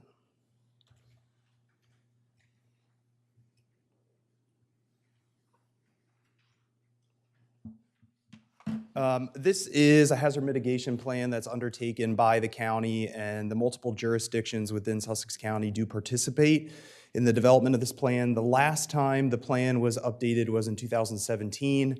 In 2019, the Board of Commissioners at the time adopted a resolution which formally adopted the multi-jurisdictional all-hazard mitigation plan. That plan, as I think I mentioned before, gets updated every 5 years. And so as part of the update process, representatives from each of the jurisdictions participate. So in this case, Chief Banks and myself were primary participants in this process. If you'll scroll through the document, you'll see that we did have some other city staff that participated, including Corey Shinko, Joanne Perry, and Matt Janis. Just to be kind of emphasize really the importance of adopting this this plan. Without it, as a local jurisdiction, we'd be ineligible to receive various disaster recovery programs through FEMA. And so again, it was first adopted in 2005 and is updated every 5 years. So this is the next or most recent version of the plan that we are seeking to adopt. The plan is linked within the agenda item report. It's a very large plan, and so I didn't want to include it as an attachment to the agenda item report. I do want to make mention that there are some things that are being corrected within the plan underneath the Rehoboth Beach section, mainly as it relates to contributors to our economy and the building code. I've been in contact with the Sussex County EOC about that, and they're administratively making those adjustments. So I just wanted to go on the record and say that those things are being updated. But again, just something that we do every 5 years to take advantage of this program. So Thank you. Yep. Any questions up here? Any questions by members of the public on this topic? If not, I'll entertain a motion to adopt the resolution adopting the Sussex County Hazard Mitigation Plan updated or dated July 2022. Mayor, I move we adopt the resolution adopting the Sussex County Hazard Mitigation Plan update dated July 2022. Second. We have a motion by Commissioner Ed Chernowski and a second by Commissioner Patrick Gossett to adopt the resolution adopting Sussex County Hazard Mitigation Plan dated July 2022. Is there any further discussion? If not, all those in favor signify by saying aye. Aye. Those opposed? And the motion's carried unanimously. Thank you. For your work Thank on you. this, Chief and Evan. With that, we'll move on to Commissioner announcements and comments. Does anybody have anything they want to say Mayor? that's brief? Yeah, well, do our best. I would like to ask the public's help to become informed about Sussex County's latest request to tie into our ocean outfall at a 45-degree angle, and to pay attention to the agenda for the December 9th workshop where this topic will be addressed again, because to me, in my mind, it's the most salient, most important topic facing this board is to save our beaches and to not take risks which may be low, but if anything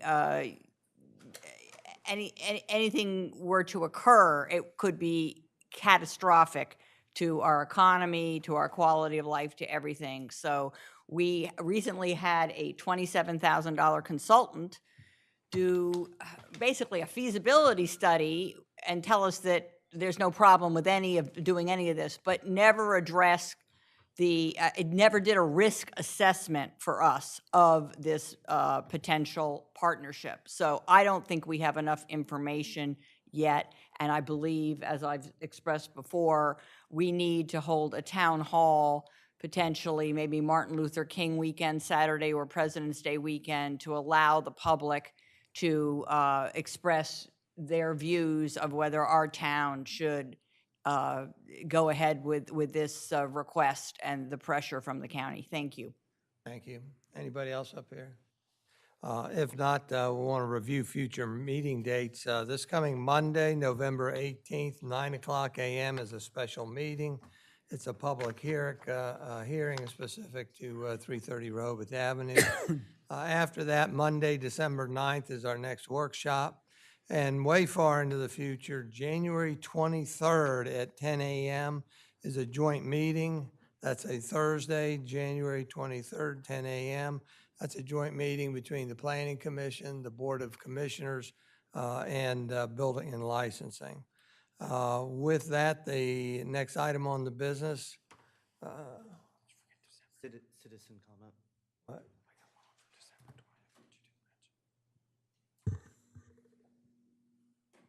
Oh, then our next regular meeting is Friday, December 20th. Just so they're all listed out there. Mayor, just to confirm, you also mentioned earlier that our first budget workshop would be on January 6th. Is that accurate? No, January, the regular meeting. 17th. So January 17th. Oh, okay. 9 a.m. That's budget meeting number 1. That is in addition to the workshop of that day? Regular meeting. I'm sorry, yes. Yes. I heard. All right, 9 a.m., the 17th. Right. All righty. With that, we'll move on to citizen comment. This is opportunity for up to 3 minutes for things that are generally off topic is what we're looking for, because we've given people opportunity to speak on topic during the meetings. Would you like to speak? Yes. Yes, sir. Well, we'd like you if you would start off with your name and relationship to the city. I will. I'm Kenneth Knapp, 17 Virginia Avenue. Oh, Mr. Knapp over the first small little cottage next to the crest. Exactly, yes. And it's my first time ever being at a commissioner's meeting. I was quite impressed. I've been here the whole time. And by the way, I just want to tell you, Chief, we always feel safe here. Thank you. So our families built that house in 1939. We've been here for 75 years, more than the averages over there that she was talking about. And all of our restorations on this house comply to historic registry standards. We don't need an ordinance for that. And why? Because we value the historic character and small-town charm she talked about. So why am I here today? Well, last week I received a letter from Amanda in code enforcement. It said you guys passed an ordinance regarding trailers. After reading the letter, it seemed to be concerned with construction trailers. And I totally agree with that. I don't want a whole bunch of construction trailers all over Rehoboth Beach. But then I spoke with Patrick Gossett about it. And after that, I spoke with Amanda. And she informed me that it also includes my duck boat trailer that's been in my driveway. Now, for 75 years that my family's been here in Rehoboth Beach, I've been a duck hunter for 55 of them. And my duck boat has been in that driveway only during waterfowl season, from October through January. And then it's back in storage again for the rest of the year and in the summer. I really don't think you meant to include us waterfowl hunters in this trailer ordinance, but you did. So that's why I'm here.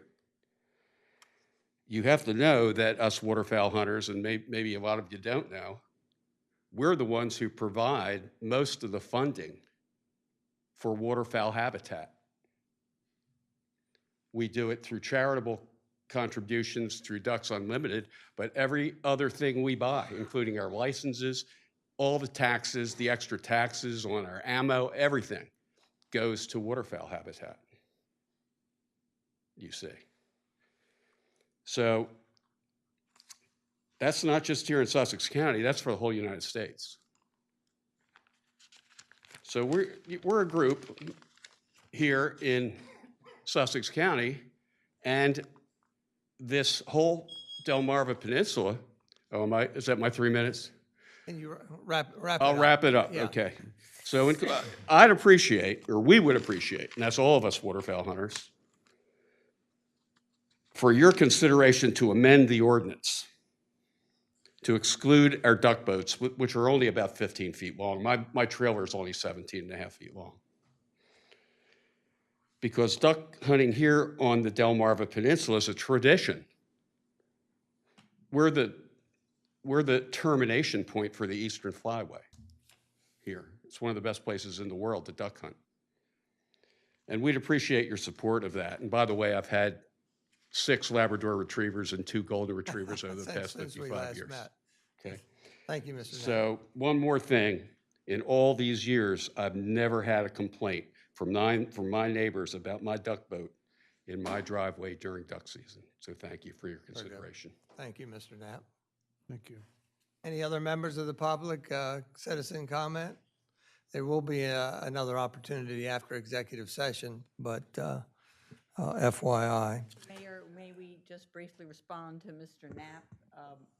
No. Just that the 3 of us did not don't- want to we- micromanage So, hold on, private hold on. property. Commissioner, We don't respond. you so- can request that it go on a future agenda, but it's usually not a Okay, but response. You aren't willing, for instance, Max, to note that the vote was split 4-3, so it wasn't. That's fine. all of It's fine to, okay. It's okay. I mean, I'm not trying to cut everything down, right? I don't want to shut out comment, but when you have citizen comment, and I could tell you stories, you try not to have a full-fledged discussion on the item because it's not on the agenda, but we would certainly take yours or anyone else on the commission who wants to put it on a future agenda and discuss it.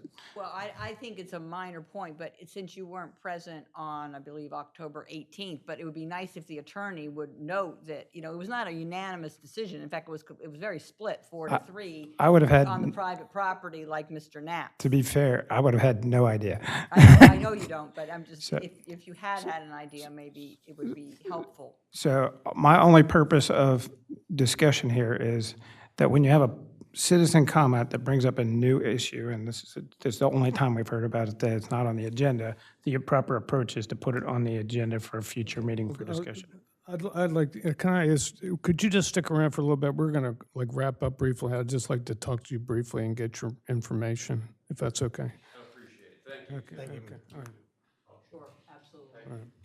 Thank you. With that, our next item of business is executive session for the purpose of discussing personnel matters in which the names, competency, and abilities of individual employees are discussed pursuant to 29 Del C Section 10,004B9, and for the purpose of preliminary discussions on sales or leases of real property as permitted by 29 Del C Section 10,004B2. I think our intent is to go into executive session, so I would therefore entertain a motion. When you give the motion, if you would read that verbiage entirety.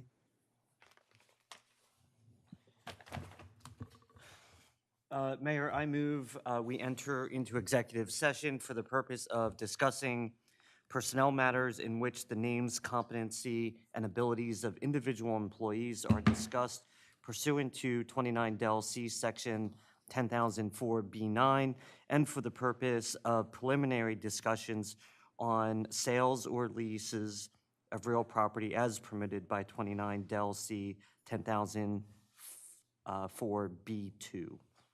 We'll have a second. Second. We have a motion by Commissioner Ed Chernowski and a second by Commissioner Suzanne Good to enter into executive session for the purposes noted on the agenda and articulated. Is there any other discussion? If not, all those in favor signify by saying aye. Aye. Those opposed. And as we ready to recess and go into executive session, I'd like to make a couple notes. The duration of the executive session is unknown. No actions will take place inside the executive session. We will go over to the caucus room for executive session. Anybody else can stay in this room. We will return to public session to adjourn the meeting, and no actions will take place in the public session. But we will offer another opportunity for citizen comment. Just to be clear, there's Yep. always a possibility, we don't believe that's going to be the case, there's always a possibility that there could be a vote coming out of executive session. So I always like to leave that open. We don't anticipate that we'll have one today. Okay. All righty. With that, we are, is it recessed? We are recessed yeah, into. We didn't vote, Hmm? did we? But Uh, that we were did. to occur, would the vote be taken in the caucus room or here? Here. Okay. No, then you have to vote. Did you actually have the vote? Have we voted? I don't know of any vote. No, the vote to go into executive session. We had a motion and a second. Oh, I did. Yeah. We all voted aye. Aye, okay. Correct. I forgot for I a forgot. second. Okay, thank you. Yeah, I wrote 6-0.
I'd like to entertain a motion to come out of executive session back into public session. So moved.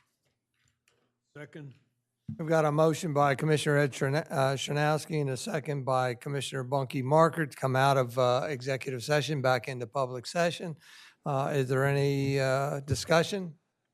If not, all those in favor signify by saying aye. Aye. Aye. Those opposed? And we are unanimously back into public session. With that, the last bit of business, since there's no actions to be taken, is to pull the public for public comment. There are no members of the public in the audience, and there are no members of the public out in the hallway. With that, no further business. I adjourn this meeting at 7 o'clock exactly. Thank you.